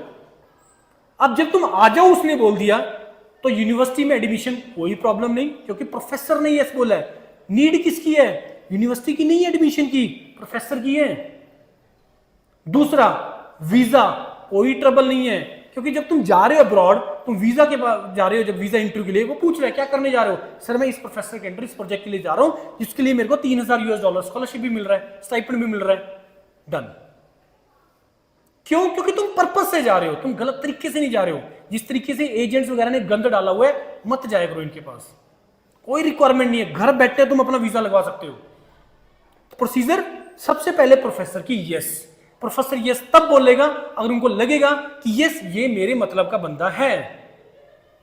आ रही है कि नहीं आ रही बात समझ में? ये तो इस तरीके से सिस्टम चलता है। तो दूसरा तरीका, do master from India, go for the PhD abroad. Third way is, यहां पे 8+ सीजीपी है किसी का? 8+ सीजीपी है। दूसरा way is direct PhD from USA. Direct PhD from USA, जैसे इंडिया में डायरेक्ट पीएचडी है, direct PhD from only USA, और कहीं पे भी नहीं होता है। लेकिन उसके लिए तुम्हारा प्रोफाइल बहुत अच्छा चाहिए बीटेक पे, तुम्हारा सीजीपीए काफी अच्छा चाहिए, तुम्हारे प्रोजेक्ट्स, तुम्हारी इंटर्नशिप बहुत अच्छी चाहिए, और वो प्रोफेसर की रिक्वायरमेंट का मैचिंग होना जरूरी है। और तुम किस डोमेन में जाना चाहते हो? सर मेरा स्ट्रक्चर में इंटरेस्ट है, मैंने प्रोजेक्ट भी स्ट्रक्चर से रिलेटेड किए हैं, और जो मैंने प्रोफेसर शॉर्टलिस्ट किया वो भी स्ट्रक्चर से रिलेटेड है। मैचिंग हो गया, यस बोलेगा, वो इंटरव्यू लेगा, पूछेगा 2-4 चीजें, डन। आ रही है कि नहीं आ रही बात समझ में? अब कोई कंपनी प्लेसमेंट के लिए आती है, वो सिर्फ बेसिक ही चेक करती है ना, बेसिक नॉलेज ही चेक करती है। वो ये थोड़ा चेक करती है कि जो कंपनी में उसने काम लेना है वो तुम्हें आना चाहिए। क्या ये एक्सपेक्टेशन होती है उसकी? नहीं। इतनी की एक्सपेक्टेशन प्रोफेसर की भी होती है कि उसको पता है कि मेरे को बताना तो पड़ेगा इसको। आ रही कि नहीं आ रही बात समझ में? तो last option is the direct PhD abroad from USA. Scholarship is again same, 2500 से लेके $4500 और भी ज्यादा बेनिफिट पता है क्या है? पीएचडी के लिए चले जाओ बाहर और तुम उसको 2 साल के बाद मास्टर्स में कन्वर्ट करके डिग्री लेके एग्जिट मार सकते हो। ये किसी को नहीं पता। तुम्हें करना क्या है, 2 साल लगाए, उसके बाद जॉब आइडेंटिफाई करना स्टार्ट कर दो बाहर मार्केट में। जैसे ही तुम्हारा जॉब लगा, प्रोफेसर को बोलना है कि सर मेरा अभी जॉब लगा है, मेरे को घर पे पैसे की रिक्वायरमेंट है, दिस एंड रीजन है। क्योंकि जो आप बोलोगे ना, वो प्रोफेसर बहुत जेन्युइन होते हैं, इंडिया की तरीके नहीं होता है ब्लफी कर रहा है मेरे को। वो मानेंगे कि जो तुम बोल रहे हो वो जेन्युइन है, और उसको कंसीडर करेंगे और तुम्हें वो मास्टर्स का डिग्री दे देंगे और तुम वहां से एग्जिट कर सकते हो। हमें वो जरूरी नहीं है लगाने 3-5 साल। और इंडिया में ट्रबल होती है कि पीएचडी करने में 5-5, 6-6 साल लग जाते हैं। अगर तुम वहां अब्रॉड जा रहे हो तो 5 साल, अगर मास्टर्स के बाद जा रहे हो तो 3 साल, डन, पीएचडी खत्म। क्योंकि उनको तो रिप्लाई करना है ना, प्रोजेक्ट का सोल्यूशन देना है, और पैसा लेके बैठे हैं वो लोग इंडस्ट्री से। आ रही कि नहीं आ रही बात समझ में? तो डायरेक्ट पीएचडी और PhD after masters and masters from India, masters from Europe are the best option for you. और मेरा मानना ये है कि जितना हो सके तुम जिंदगी को एक्सप्लोर करो, जितना हो सके एक्सप्लोर करो, वही तुम्हें डिविडेंड देगा लेटर स्टेज पे। सोच के देखो यार, जॉब करने की क्या जल्दी है? 2-4% केस हो सकते हैं कि जिनको घर पे नीड है, वो 2-4% केस ही होते हैं। लेकिन अगर तुम बीटेक के बाद अगर तुम अपने आप को सस्टेन कर सकते हो, खर्चा निकाल सकते हो अपना, किसी घर वाले को प्रॉब्लम नहीं होगी। और प्रॉब्लम तब होएगी जब तुम सिर्फ बोल लोगे, करके नहीं दिखाया, सिर्फ बोल रहे हो। लेकिन जब तुम्हारा हो गया, कर दिया, फिर बताओ पेरेंट्स को कि मैंने ऐसा हो गया। कोई मना नहीं करेगा, सोच के देखो, कोई भी नहीं मना करेगा, कोई पेरेंट्स मना नहीं करेगा। अब पेरेंट्स मना तब करते हैं कि पढ़ तो ला नहीं, बातें इतनी इतनी मार रहे हैं। आ रही समझ? वो सिचुएशन है कि जब तुम मना कर देंगे कि तूने ऐसी गोली मेरे को पहले बहुत बार डाली है ना? ऐसा होता है, हर किसी से होता है, कोई बात नहीं। तो इस कारण से सबसे बड़ी जो दुश्मन होती है ना, आप मतलब किसी भी पर्सन का, वो आप खुद होते हो। जब आप चीजों को बताना स्टार्ट कर देते हो, वो सबसे बड़ा प्रॉब्लम क्रिएट करते हो आप अपने लिए। वो आप अपने ऊपर प्रेशर क्रिएट कर लेते हो कि आपने बता दिया अपने फ्रेंड्स को, मैं ये टारगेट कर रहा हूँ, आज सर आए थे, आज ये हो जाएगा, बाद में मैं ये कर लूंगा, ये हो जाएगा, वो जरूरत ही नहीं है यार। जिस दिन तुम्हारा हो जाएगा ना, उस दिन ढोल लेके बता देना कि मैं चलाऊँ ये यूएसए, बाय बाय। उस दिन बता देना चलाऊँ मैं आईआईटी, उस दिन बता देना। कोई मना नहीं कर रहा है, हो गया मेरा पीएसयू में सिलेक्शन, डन। या अपने एक ग्रुप बनाओ लाइक माइंडेड का, कि जो लाइक माइंडेड है, कि जिनका डायरेक्शन सेम है, वो ग्रुप बनाओ और चल पड़ो उस डायरेक्शन में। आगे जी बात सुने। तो थोड़ा सा अपने बारे में सोचना स्टार्ट करो, क्योंकि आपको अपने बारे में खुद ही सोचना है, कोई और नहीं सोचेगा। आपको खुद सोचना है अपने बारे में। पेरेंट्स पैसा दे सकते हैं और कंसर्न कर सकते हैं, तुम्हारा करियर नहीं बना सकते हैं। वो जॉब दिलवा देंगे 15-20 हज़ार रुपए की, नहीं मिलेगा जिंदगी भर सेटिस्फेक्शन उससे, right? Benefits of writing get in third year मैंने तुम्हें बता दिया कि तुम्हें बेनिफिट है कि तुम जॉब ले सकते हो बाद में, और स्कोर को बाद में यूज भी कर सकते हो। वाई हायर स्टडीज, इसका भी मैंने तुम्हें बताया। हायर स्टडीज क्यों करनी है? 3 रीजन। सबसे पहला स्पेशलाइजेशन, दूसरा ब्रांडिंग, तीसरा एक्सपोजर। ये चीजें करनी है आपने। हायर स्टडीज हर किसी को करनी चाहिए। कोई, जब तुम्हें पैसा मिल रहा है, तुम्हारा खर्चा निकल रहा है, अपने तुम स्किल एनहांस कर रहे हो, ब्रांडिंग हो रहा है, स्पेशलाइजेशन मिल रहा है, इस क्राउड से बाहर निकल रहे हो, तो क्या प्रॉब्लम है? जल्दी किस चीज की है? कोई जल्दी नहीं है यार। और बेस्ट करियर जो तुम्हें मिलेगा ना, वो प्राइवेट में मिलेगा। अगर तुम पैसा कमाना चाहते हो ना, तगड़ा तगड़ा पैसा कमाना चाहते हो और पूरी दुनिया घूमना चाहते हो, the only option is private, not government, not public. ठीक है, गवर्नमेंट में पब्लिक में लगेगा तुम्हें कि ठीक है, ठीक ठाक पैसा आ रहा है, लाख रुपए सैलरी है, बहुत है, हिमाचल में ही है, ठीक है, वर्क लाइफ बैलेंस है, 2 दिन छुट्टी होती है, 5 बजे के बाद कोई ट्रबल नहीं है, देन इट इज ओके। लेकिन अगर आपको लगता है that you are capable enough और मेरे को तगड़ा पैसा कमाना है, तो फायर लेके आओ अपने अंदर, तो फायर लेके आओ। जल्दी जल्दी अपने किए हुए से सेटिस्फाई मत होना। हम लोग बहुत जल्दी अपने सेटिस्फाई हो जाते हैं चीजों से, जल्दी सेटिस्फेक्शन मत लेके आना अपना। देखो, इसके अलावा और बहुत सारे एग्जाम होते हैं। गेट, मैंने कौन कौन से एग्जाम बताए? गेट का एग्जाम बताया, और पब्लिक सेक्टर जो विदाउट गेट होते हैं वो एग्जाम बताया। इसके अलावा और कौन कौन से एग्जाम होते हैं? आपकी स्टेट जेईई, राइट? हिमाचल के लिए क्या एग्जाम पैटर्न है वो भी मैं अभी डिस्कस करूंगा। स्टेट जेईई का सबसे बड़ा ट्रबल क्या है? That uncertainty.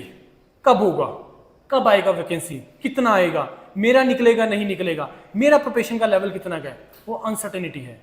वो नहीं निकल रहा, उतनी देर क्या कर रहे हो यार? अपना एनहांस करो ना, अपना स्किल एनहांस करो, अपना ब्रांडिंग करो। एसएससी जेईई गुड एग्जाम, लेकिन मैं बोलूंगा कि ये डिप्लोमा वाले स्टूडेंट्स को टारगेट करना चाहिए, क्योंकि जेईई का है, जूनियर इंजीनियर का है, तो डिप्लोमा एलिजिबल है। तुम कम से कम 10 साल पीछे होते हो। अगर तुम जिस दिन तुम जेईई लग गए, तुम कम से कम 10 साल पीछे हो। जेईई लग जाओ, लेकिन यही टारगेट करते रहो। तो एसएससी जेईई एक ऐसा एग्जाम है। एसएससी जेईई और स्टेट जेईई में क्या फर्क है? ये स्टेट की एई जेईई का रिक्रूटमेंट, एसएससी जेईई का रिक्रूटमेंट करता है सेंट्रल गवर्नमेंट डिपार्टमेंट्स के लिए। जैसे आपका एचपीपीडब्ल्यूडी है, Himachal Pradesh public work department, है ना, वाटर रिसोर्स डिपार्टमेंट। ऐसे सेंट्रल गवर्नमेंट के भी होते हैं, central public work department, central water commission, right, military engineering services, MES. तो उसमें जो जूनियर इंजीनियर का जो रिक्वायरमेंट होता है वो एसएससी करता है पूरा। और ये हर साल वैकेंसी आता है, और 2 स्टेजेस में होता है एसएससी का exam, tier 1, tier 2। Tier 1 200 questions इसके अंदर होते हैं, 200 questions. Out of those 200 questions 100 questions are technical, 50 questions are reasoning and 50 questions are general studies. And general studies includes a static part, your current affair part and general science part also. General science means your physics, chemistry and biology. तो ये 200 number का होता है, 200 question होते हैं और 200 marks का होता है, 120 मिनट्स होते हैं। ये टायर 1 है एसएससी का। जिसका क्वालिफाई होगा फिर वो जाएगा मेंस के अंदर, टायर 2 के अंदर, जो जिसमें 100 क्वेश्चंस होते हैं, सारे टेक्निकल होते हैं और 120 मिनट्स का एग्जाम होता है। ये टायर 2 होता है एसएससी का। फिर उसके बाद मेरिट बेस पे आपको पूरे इंडिया में कहीं पे भी जॉब मिल सकता है। ये है आपका एसएससी जेई। उसके बाद है RRB JE, railway recruitment board junior engineer. RRB के अंदर रेलवे ने क्या बोला है कि अभी हम लोग हर साल एग्जाम लिया करेंगे। अभी इसी साल इसका रिक्रूटमेंट आया है, तकरीबन 7200 के आसपास वैकेंसी थी इसके अंदर, और ये 2018 के बाद 6 साल के बाद आया। फिर रेलवे ने बोला कि अब हर साल किया करेंगे। तो ये भी एक बहुत अच्छा ऑप्शन है आपके पास, आरआरबी जेई या सीनियर सेक्शन इंजीनियर का, एसएससी, राइट। उसके बाद बहुत सारे एग्जाम्स ऐसे होते हैं जिनके बारे में तुम्हें पता भी नहीं होता है कि अच्छा यहां पे भी सिविल इंजीनियर का रिक्वायरमेंट है, ऐसी भी वैकेंसीज आती हैं। देखो एक चीज दिमाग में रखना, बहुत सारे बच्चे मेरे को इंजीनियरिंग के ऐसे मिलते हैं, सर मैं बैंक पीओ के एग्जाम दे दूं, सर मैं सीजीएल का एग्जाम दे दूं, सर मैं ये एग्जाम निकला जिसमें ओनली ग्रेजुएट मांगा है, सर बहुत ज्यादा सीट्स हैं, नंबर ऑफ सीट्स बहुत ज्यादा है, तो क्या मैं ये दे दूं? एक चीज मैं दिमाग में बता रहा हूं आपको, मैं आप लोग ऑलरेडी, मैं बात कर रहा हूं सिविल इंजीनियर से स्ट्रक्चर में आने का, मतलब इस झुंड से बाहर निकलने का। अब आप उस झुंड में, इससे भी बड़े झुंड में जाने का कोशिश कर रहे हो, क्योंकि जहां पे सारे ग्रेजुएट एलिजिबल हैं, हमें वो क्या कर रहा है, अट्रैक्ट क्या कर रहा है, नंबर ऑफ वैकेंसी कि सर 1000 आई हुई है, 2000 आई हुई है, हो जाएगा सर मैं आराम से निकाल लूंगा। लेकिन तुम्हें जॉब सेटिस्फेक्शन नहीं मिलेगा कभी भी, जॉब सेटिस्फेक्शन नहीं मिलेगा कभी भी। तो तुम्हारा कंपटीशन किसके साथ है? जब तुम सिविल इंजीनियर का एग्जाम दे रहे हो, जहां पे बीटेक इन सिविल इंजीनियर मांगे, तो तुम्हारा कंपटीशन सिर्फ बीटेक इन सिविल इंजीनियर के साथ है, तुम्हारा किसी और के साथ कंपटीशन है ही नहीं। कितना का कंपटीशन है? 1000 बच्चा पेपर नहीं देता एई का हिमाचल के अंदर, सिर्फ 1000 में कंपटीशन है तुम्हारा, कंपटीशन है ही नहीं। अब और कौन कौन सी जॉब तुम्हारी जो निकलती है, जैसे आपने 2 सेक्टर हैं, एक बैंकिंग सेक्टर और एक इंश्योरेंस सेक्टर। बैंकिंग और इंश्योरेंस सेक्टर में टेक्निकल ऑफिसर का रिक्वायरमेंट होता है, mechanical, civil, electronics, electrical, computer science, सारी ब्रांच के बच्चे उसमें एलिजिबल होते हैं और ब्रांच वाइज रिक्रूटमेंट होती है उसके अंदर, राइट। तो वो एग्जाम भी तुम टारगेट कर सकते हो और ये हर साल आते हैं। अब आप बोलोगे सर इंश्योरेंस और बैंकिंग सेक्टर में इंजीनियर का क्या रिक्वायरमेंट है? अगर मेरे को इस बिल्डिंग का इंश्योरेंस करना है, कौन करेगा इसका असेसमेंट? कौन करेगा? सिविल इंजीनियर करेगा। किसी गाड़ी का एक्सीडेंट हो गया, उसका असेसमेंट कौन करेगा? एक मैकेनिकल इंजीनियर करेगा। कोई ऐसी इंडस्ट्री है जो इलेक्ट्रिसिटी, इलेक्ट्रिकल अप्लायंसेस बनाती है, कौन करेगा उसका असेसमेंट? इलेक्ट्रिकल इंजीनियर करेगा। तो इंश्योरेंस सेक्टर के अंदर, बैंकिंग सेक्टर के अंदर रिस्क असेसमेंट भी होती है, रिस्क असेसमेंट भी होता है कि किसी को लोन देना है, तो रिस्क असेसमेंट एक टर्म होता है, लोन देना, कितना रिस्क है उसके अंदर, देना चाहिए नहीं देना चाहिए, किस टाइप की इंडस्ट्री है, कितना उसका आगे वो ग्रो कर पाएगी नहीं कर पाएगी, बहुत सारे फैक्टर रोल प्ले करते हैं उसके अंदर। उसमें इंजीनियर का बहुत बड़ा रोल है। तो टेक्निकल ऑफिसर का रिक्वायरमेंट, और वैकेंसीज ह्यूज आती है, जबरदस्त वैकेंसीज आती है इसके अंदर। ऐसी और बहुत सारी रिक्रूटमेंट्स होती है जो जिसके एग्जाम होते रहते हैं रेगुलरली, हर साल होते रहते हैं।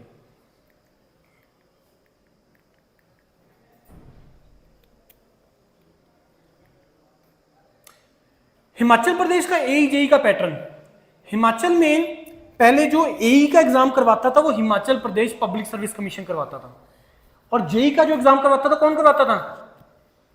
जेई का एग्जाम कौन करवाता था हिमाचल में? HPSSC, स्टाफ सिलेक्शन कमीशन करवाता था। लेकिन जैसे नया गवर्नमेंट आया था उसको इन्होंने हटा दिया, उस डिपार्टमेंट को, उस बोर्ड को ही हटा दिया इन्होंने। फिर उसके बाद HPPSC ने बोला कि हम ही जेई का एग्जाम किया करेंगे। उसके बाद जब से फिर उन्होंने एक नया एग्जाम पैटर्न दिया, नया एग्जाम पैटर्न जेई के लिए, तो अभी उसके हिसाब से कोई पेपर हुआ ही नहीं, एई के हिसाब से 3-4 पेपर हो चुके हैं, इलेक्ट्रिकल के और सिविल के, राइट। क्या है एग्जाम पैटर्न? 2 पेपर होंगे आपके, एक पेपर 1 होगा और एक पेपर 2 होगा, और ये प्रीलिम्स मेंस नहीं है, ये उसी दिन होना तुम्हारा। मॉर्निंग में पेपर 1 होगा और इवनिंग में पेपर 2 होगा। पेपर 1 में आपके 4 कंपोनेंट हैं, Hindi, English, Himachal GK national and international GK and current affair. ये कॉमन पेपर है, ये सिलेबस कॉमन है, चाहे तुम जेई का पेपर दे रहे हो चाहे एई का पेपर दे रहे हो। और ये ऑब्जेक्टिव होता है। क्या होता है? ये ऑब्जेक्टिव होता है। और ये क्वालिफाई करना कंपलसरी है। क्वालिफाई करना कंपलसरी है, तभी तुम्हारा पेपर 2 चेक होगा। तुम्हें मिनिमम कुछ मार्क्स लाने पड़ेंगे तब तुम्हारा पेपर 2 चेक होगा। ऑल्दो इसने कोई क्राइटेरिया नहीं दिया कि मिनिमम कितने चाहिए। 50 क्वेश्चन आते हैं, 100 मार्क्स का होता है, तो उन्होंने ऐसे कोई बेंचमार्क नहीं लगाया कि तुम्हें 35% या 40% मिनिमम लाने हैं तभी तुम्हारा पेपर 2 चेक होगा। ये इन्होंने हवा में बात छोड़ दी, राइट। फिर जो पेपर 2 होता है वो टेक्निकल होता है। अगर असिस्टेंट इंजीनियर का केस है तो वो सब्जेक्टिव होगा, डिस्क्रिप्टिव होगा। लेकिन अगर वो जूनियर इंजीनियर का पेपर है तो वो क्या होगा? ऑब्जेक्टिव होगा।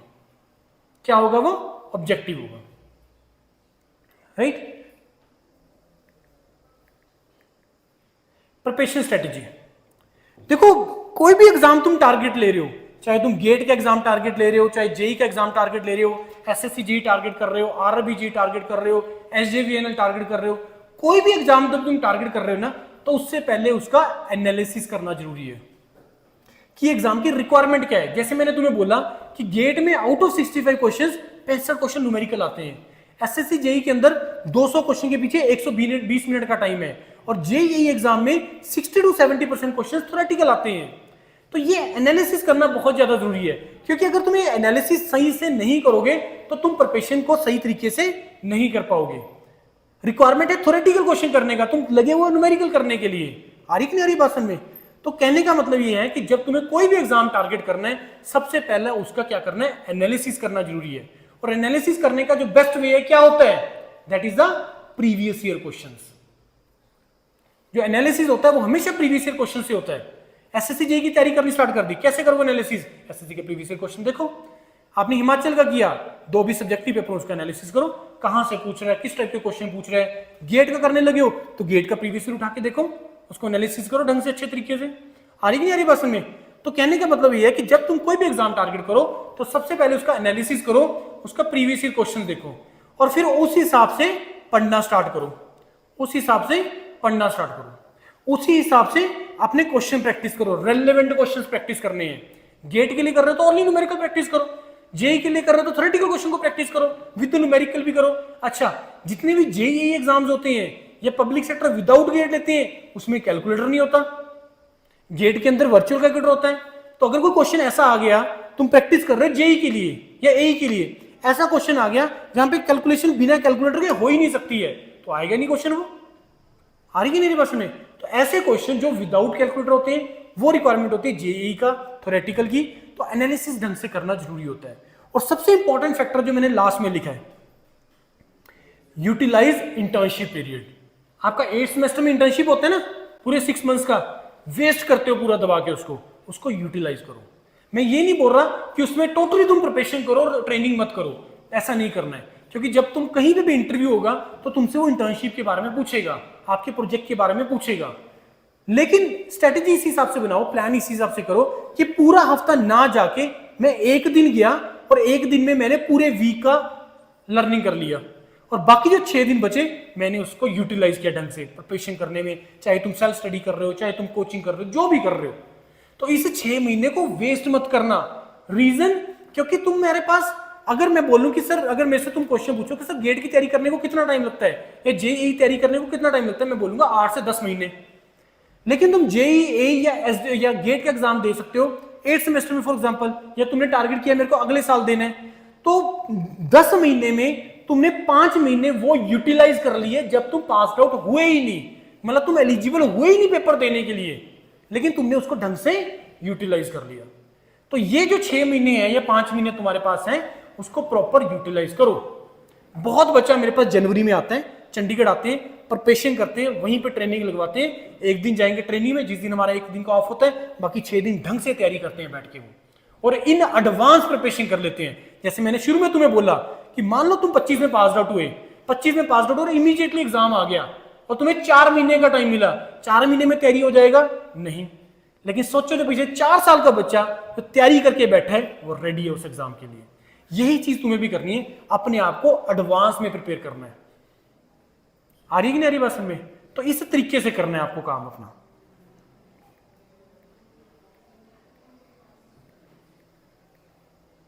Any query if you have.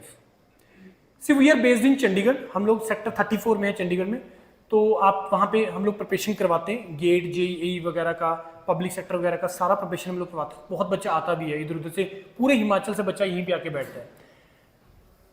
अब इसमें करना क्या होता है कि जैसे मैंने आपको बताया, अपने ट्रेनिंग पीरियड को यूटिलाइज करो, पास आउट होके करो, लेकिन 2-4 साल को प्लान करो ढंग से। मेरी तरफ से हमेशा ओपन है, always go for the higher studies. लेकिन अदरवाइज अगर तुम अपने स्टेट जेईई को टारगेट करना चाहते हो जरूर करो, लेकिन एक बार उससे पहले ढंग से तैयारी कर लो, ढंग से प्रिपरेशन करना बहुत ज्यादा जरूरी होता है। क्योंकि अदरवाइज तुम सेल्फ स्टडी करना, देखो एग्जाम निकलना सेल्फ स्टडी से ही है, ये बिल्कुल क्लियर है कि जब तक तुम खुद नहीं पढ़ोगे एग्जाम नहीं निकलेगा। लेकिन किसी एग्जाम की रिक्वायरमेंट एनालिसिस, जैसे मैंने तुम्हें बताया, वो एक टीचर कोचिंग लेने के क्या बेनिफिट हो जाते हैं कि टीचर को उसको पता होता है कि इस एग्जाम के हिसाब से उसको कैसे कैसे पढ़ाना है, गेट के लिए पढ़ाना है तो ऐसे पढ़ाना है, जेईई के लिए पढ़ाना है तो ऐसा काम करना है, तो आपको वो एनालिसिस करने वाला काम खत्म। फिर जो टीचर आपको पढ़ा रहा है बस उसी को करना है, दैट्स इट। उसके बाद सिर्फ क्वेश्चन प्रैक्टिस करनी है as per the requirement of the exam, right. तो इस तरीके से आप लोग कर सकते हैं। बाकी अभी कोई भी किसी तरीके का आपको डाउट है, हेजिटेट मत करना, छोटा डाउट बड़ा डाउट कुछ भी अगर आपके दिमाग में डाउट आ रहा है तो आप मेरे को पूछ सकते हैं। अभी आप 2-4 क्वेश्चन में एक्सपेक्ट करूंगा, तभी मेरे को लगेगा कि कुछ चीजों का पता लगा। कुछ लगा वैसे चीजों का पता या नहीं लगा? हाँ है ना? कि नींद आ गई? नींद आ गई? Yes sir.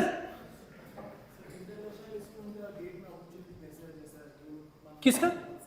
जो अदर उससे बिलोंग करते हैं, आप गेट का एग्जाम दे सकते हैं। इसका क्या है कि आप कोई भी देखो, हायर स्टडीज के लिए you all are eligible to enter into the IITs, NITs, triple IITs, आप लोग एंटर करने के लिए एलिजिबल हो वहां पे। Now if you talk about the jobs, public sector में खास करके, उसमें ना क्राइटेरिया लिखा होता है that if you are from this Bhutan, Nepal, Bangladesh, तो आपका इंडिया में जो शिफ्टिंग है इस इतने ईयर से पहले हो गया होना चाहिए, वो क्राइटेरिया होते हैं। अगर उस क्राइटेरिया को फुलफिल होते हो then you are eligible for the jobs also, otherwise for higher studies in IITs you all are eligible, you all are eligible. Any other query? ऊपर से निकली है ना बहुत सारी बातें, है ना? सच से बता दो तो फिर क्या हो गया, निकली है ना? कोई क्वेरी आपका हो, कोई डाउट? हाँ, जॉब के साथ साथ एमटेक, देखो उसका फायदा नहीं होगा। फायदा इसलिए नहीं होगा क्योंकि आप कंसंट्रेट कर ही नहीं पाओगे दोनों चीजों पे, ना जॉब के साथ कर पाओगे ना मास्टर्स के लिए कर पाओगे। और जब तक आप full fledged whole heartedly with time and heart जब आप किसी चीज के ऊपर एफर्ट नहीं मारोगे उसका आउटकम मिलेगा ही नहीं। तो इसलिए प्रेफरेंस दो पहले मास्टर्स को देन जॉब। मैं बोल रहा हूं, अगर मैं पूछूं क्या तुम मास्टर्स करने के लिए पूरी जिंदगी पढ़ी है या पूरी जिंदगी पढ़ी है जॉब करने के लिए? पूरी जिंदगी पढ़ी है जॉब करने के लिए, क्योंकि अभी क्या बेनिफिट है, you are in that momentum, आप उस मोमेंटम में हो, पढ़ने वाले मोमेंटम में हो, अभी से फ्लो में निकल जाओगे। अदरवाइज अगर इनर्शिया शिफ्ट हो गया कि बीटेक कर लिया, 4-5 साल के बाद प्लान कर रहे हो मास्टर्स में आने का, तो डिफिकल्टी होती है। मैं ये नहीं बोल रहा नहीं कर सकते हो, डिफिकल्टी होती है, ये चीज है। तो टारगेट करो, अगर तुम्हारा खर्चा निकल रहा है 12,400 रुपए, तुम्हें स्कॉलरशिप मिल रहा है, तुम अपना सेल्फ से सस्टेन कर सकते हो, घर से पैसे मांगने की रिक्वायरमेंट नहीं पड़ेगी। और दूसरा चीज है कि जब तुम प्रॉब्लम में फंसते हो ना, सॉल्यूशन तभी मिलते हैं। अगर तुम अभी सोचने लग जाओ ना कि अच्छा अगर मैंने मास्टर्स किया तो ये मैं कैसे करूंगा या वो मैं कैसे करूंगा, हर चीज का सॉल्यूशन मिल जाता है। सॉल्यूशन हर चीज का होता है, बस उसके लिए तुम्हें करना क्या पड़ता है, उस प्रॉब्लम में पहले अपने आप को एंटर करना पड़ता है। उस प्रॉब्लम में घुसोगे, फंसोगे, तभी तुम एफर्ट करोगे, तभी तुम निकल पाओगे वहां से, अदरवाइज नहीं निकल पाओगे। सोचने से नहीं होगा, सोचने से नहीं होगा, करने से होगा, और करना स्टार्ट कर दो आप। Anyone, any other query?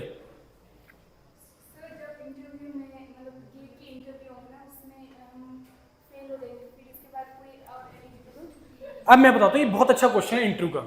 देखो पहली चीज, जैसे मैंने तुम्हें बताया कि रिटर्न की रिक्वायरमेंट हर एग्जाम की डिफरेंट है, सिमिलरली इंटरव्यू की रिक्वायरमेंट भी हर चीज की डिफरेंट है। If you are going for the interview for the masters, if you are going for interview for the MS, if you are going interview for the direct PhD, if you are going interview for the your state assistant in your job, if you are going interview for the public sector, her interview की requirement different है। तो जिस चीज का interview है आपको उसकी requirement के हिसाब से अपने आप को प्रिपेयर करना है। और interview is all about practice. Knowledge is one part, the practice is the other part. क्योंकि एक्चुअल में अगर तुम्हारा रिटन एग्जाम है तो तैयारी कैसे करोगे? लिख के करोगे। इंटरव्यू है तो क्या तैयारी कैसे करोगे? बोल के करोगे, मॉक सेशंस लगा के करोगे। Proudly saying this, Yourpedia is India's biggest platform where we prepare students for interviews, GD and GT. पूरे इंडिया का बच्चा हमारे साथ तैयारी करता है after the GATE exam, for specially for the public sector, for assistant engineer. It's all about practice. Group discussion is all about practice. और दूसरा चीज है, लाइफ में कभी भी फेलियर से मत घबराना। फेलियर से तुम्हें डर तब लगेगा अगर तुम्हारा प्लानिंग सही नहीं है। अगर तुम्हारा प्लानिंग सही है और तुमने प्रैक्टिस उसके अकॉर्डिंगली करी है, तुम्हें डर लगेगा ही नहीं कभी भी। तुम पेपर देने जाते हो, कौन से पेपर से तुम्हें डर लगता है कि मैं फेल ना हो जाऊं? जिसके लिए तुमने नहीं पढ़ा होता। जिसके लिए तुम पढ़ के जाते हो तुम्हें डर लगता है मैं फेल हो जाऊंगा? नहीं लगेगा। तो तुम अगर प्रिपरेशन अपनी सही नहीं करके जाओगे, एज पर द रिक्वायरमेंट नहीं करके जाओगे, 100% फेलियर मिलेगा ही मिलेगा। और फेलियर से घबराना नहीं है। फेलियर से घबराना इसलिए नहीं है कि मैं प्रिपरेशन तो करके गया फिर भी मेरे को डर आ रहा है, पहले तो डर आएगा नहीं। और उसके बाद भी अगर तुम्हें फेलियर मिल गया, उससे घबराना नहीं है, उससे लर्न करना है कि मेरा ये फेलियर क्यों हुआ, आई वॉज प्रिपेयर्ड। और this interviews GD GT is all about practice. क्योंकि इंटरव्यू के अंदर तुम्हारा नॉलेज नहीं चेक किया जाता ओनली, तुम्हारा पर्सनैलिटी और तुम्हारा कम्युनिकेशन भी चेक किया जाता है, तुम्हारा एटीट्यूड चेक किया जाता है, वो इंटरव्यू के अंदर होता है। आ रही है बसन में? बहुत अच्छा क्वेश्चन था ये इंटरव्यू से related. Next query, good, very good. Next question,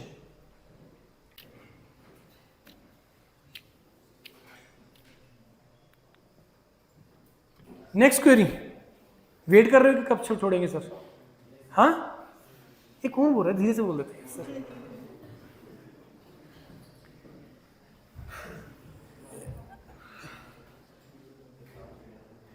अब दो तीन चीजें मेरे को बोलनी है। जैसे आप लोगों से हमने जो डिटेल्स ली है ना, इसका पर्पस है, इसका पर्पस ये है कि हिमाचल में जैसे ऑलमोस्ट मेरे को लग रहा है हमने 60-70% कॉलेजेस कवर कर लिए हैं, तो उनका सभी को ना मैंने एक व्हाट्सएप ग्रुप में ऐड किया हुआ है। तो ये जो मैंने आपके नंबर लिए हैं, हम आपको एक व्हाट्सएप ग्रुप में ऐड करेंगे, जिसका क्या बेनिफिट है कि जो टाइम टू टाइम जो भी अपॉर्चुनिटीज आती हैं वो सारा का सारा जो है इंफॉर्मेशन आपको वहां पे मिलता रहेगा। Secondly, about the GATE examination, Yourpedia has launched one module pan India which is free. उस मॉड्यूल का हमने नाम रखा है सरल गेट सफल गेट। सरल गेट सफल गेट। जैसे मैंने तुम्हें बताया कि अब मेरे को 500 घंटे का नहीं प्रिपरेशन करना है, मेरे को 250 घंटे का प्रिपरेशन करना है। अब इसके लिए हमने एक मॉड्यूल बनाया है जिसमें हम लोग 200 आवर्स का मॉड्यूल है और 3 महीने चलेगा वो, जिसमें हमने सिर्फ वही टॉपिक पढ़ाने हैं जहां से क्वेश्चन आता है पेपर में। जहां से क्वेश्चन आता है पेपर में सिर्फ वही टॉपिक करवाने, और ये फ्री है पूरे इंडिया के लिए, राइट। इसको ज्वाइन करने का प्रोसीजर, अगर आप लोग इंटरेस्टेड हैं, ये जो अभी स्कैनर मिलेगा, I don't know it is working और नॉट, ये हेजी हो रहा है, अगर ये वर्क कर रहा है तो ठीक है, अदरवाइज आप सभी इंजीनियर्स करियर पॉइंट का यूट्यूब चैनल ओपन करेंगे, वहां पे सरल गेट सफल गेट से रिलेटेड कोई भी एक वीडियो ओपन कर लेना, उस वीडियो के डिस्क्रिप्शन में लिंक है, 2 लिंक आपको ज्वाइन करने हैं वहां पे। एक लिंक है व्हाट्सएप ग्रुप का, अपनी ब्रांच के हिसाब से, सिविल का अलग ग्रुप है तो सिविल वाले व्हाट्सएप ग्रुप को ज्वाइन कर लेना। दूसरा आपने क्या करना है, वहां पे गूगल फॉर्म है, तो गूगल फॉर्म है, उस गूगल फॉर्म को भर देना, क्योंकि जो लाइव क्लासेस हो रही हैं, जो उसका रिकॉर्डिंग आपको मिलेगा, या जो टेस्ट सीरीज मिलेगा, या जो प्रैक्टिस क्वेश्चन मिलेगा, वो उस गूगल फॉर्म के थ्रू ये मैं आपको जो है वो उसका एक्सेस दे पाएंगे, राइट। तो ये काम करना है and it is totally free. और मेरा आप लोगों को सभी को एडवाइस यही है कि गेट का एग्जाम का प्रिपरेशन, अब उसके लिए साल नहीं पढ़ने का रिक्वायरमेंट, 3-4 महीने सफिशिएंट, आप प्रिपेयर कर सकते हैं उसके लिए अगर आप करना चाहें। इट्स ऑल अबाउट, मतलब आपके ऊपर डिपेंड करता है कि आपकी विलनेस के ऊपर डिपेंड करता है, कोई भी काम है, अगर आप उसको करना चाहते हो तो वो आप कर जाते हो, राइट। तो ये ऑनलाइन है सारा का सारा, 5 बजे के बाद इसका क्लासेस होते हैं, तो आप लोग उसको ज्वाइन कर सकते हैं, राइट। तो अभी इस सेशन को एंड करते हैं। बहुत अच्छा लगा आपसे बात करके, और उम्मीद करते हैं कि मेरे इस सेशन से 2-4 लोगों को कुछ ना कुछ इंस्पिरेशन मिलेगा और कुछ एफर्ट आप लोग करेंगे और रोल मॉडल बनेंगे इस अपने आने वाले जूनियर्स के लिए, और आगे जितने भी स्टूडेंट्स इस कॉलेज में स्पेशली आएंगे, राइट। क्योंकि ये बहुत इंपॉर्टेंट होता है कि तुम्हारे सीनियर क्या कर रहे हैं।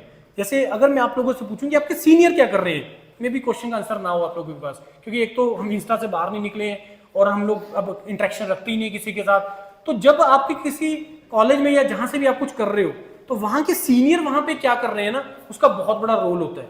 तो एग्जांपल्स आप लोगों को सेट करनी चाहिए कि यस यहां से कोई आईआईटी चला गया, यहां से कोई पब्लिक सेक्टर चला गया, यहां से कोई यूएसए चला गया, वो इंपॉर्टेंट होता है।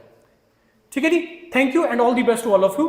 बाकी इसको जाते हुए ना एक बार स्कैन कर लेना और इसको एक बार वो अपना सरल गेट मॉड्यूल को एक बार ज्वाइन कर लेना। अच्छा, इसके ऊपर भी है अपना आपकी बुकलेट के ऊपर ना इंजीनियर्स करियर पॉइंट के चैनल का लिंक है, उसके ऊपर QR कोड है, इसको स्कैन करेंगे, ब्राउजर भी डाउनलोड हो जाएंगे इसमें आपको, और चैनल में भी आप रीडायरेक्ट हो जाएंगे।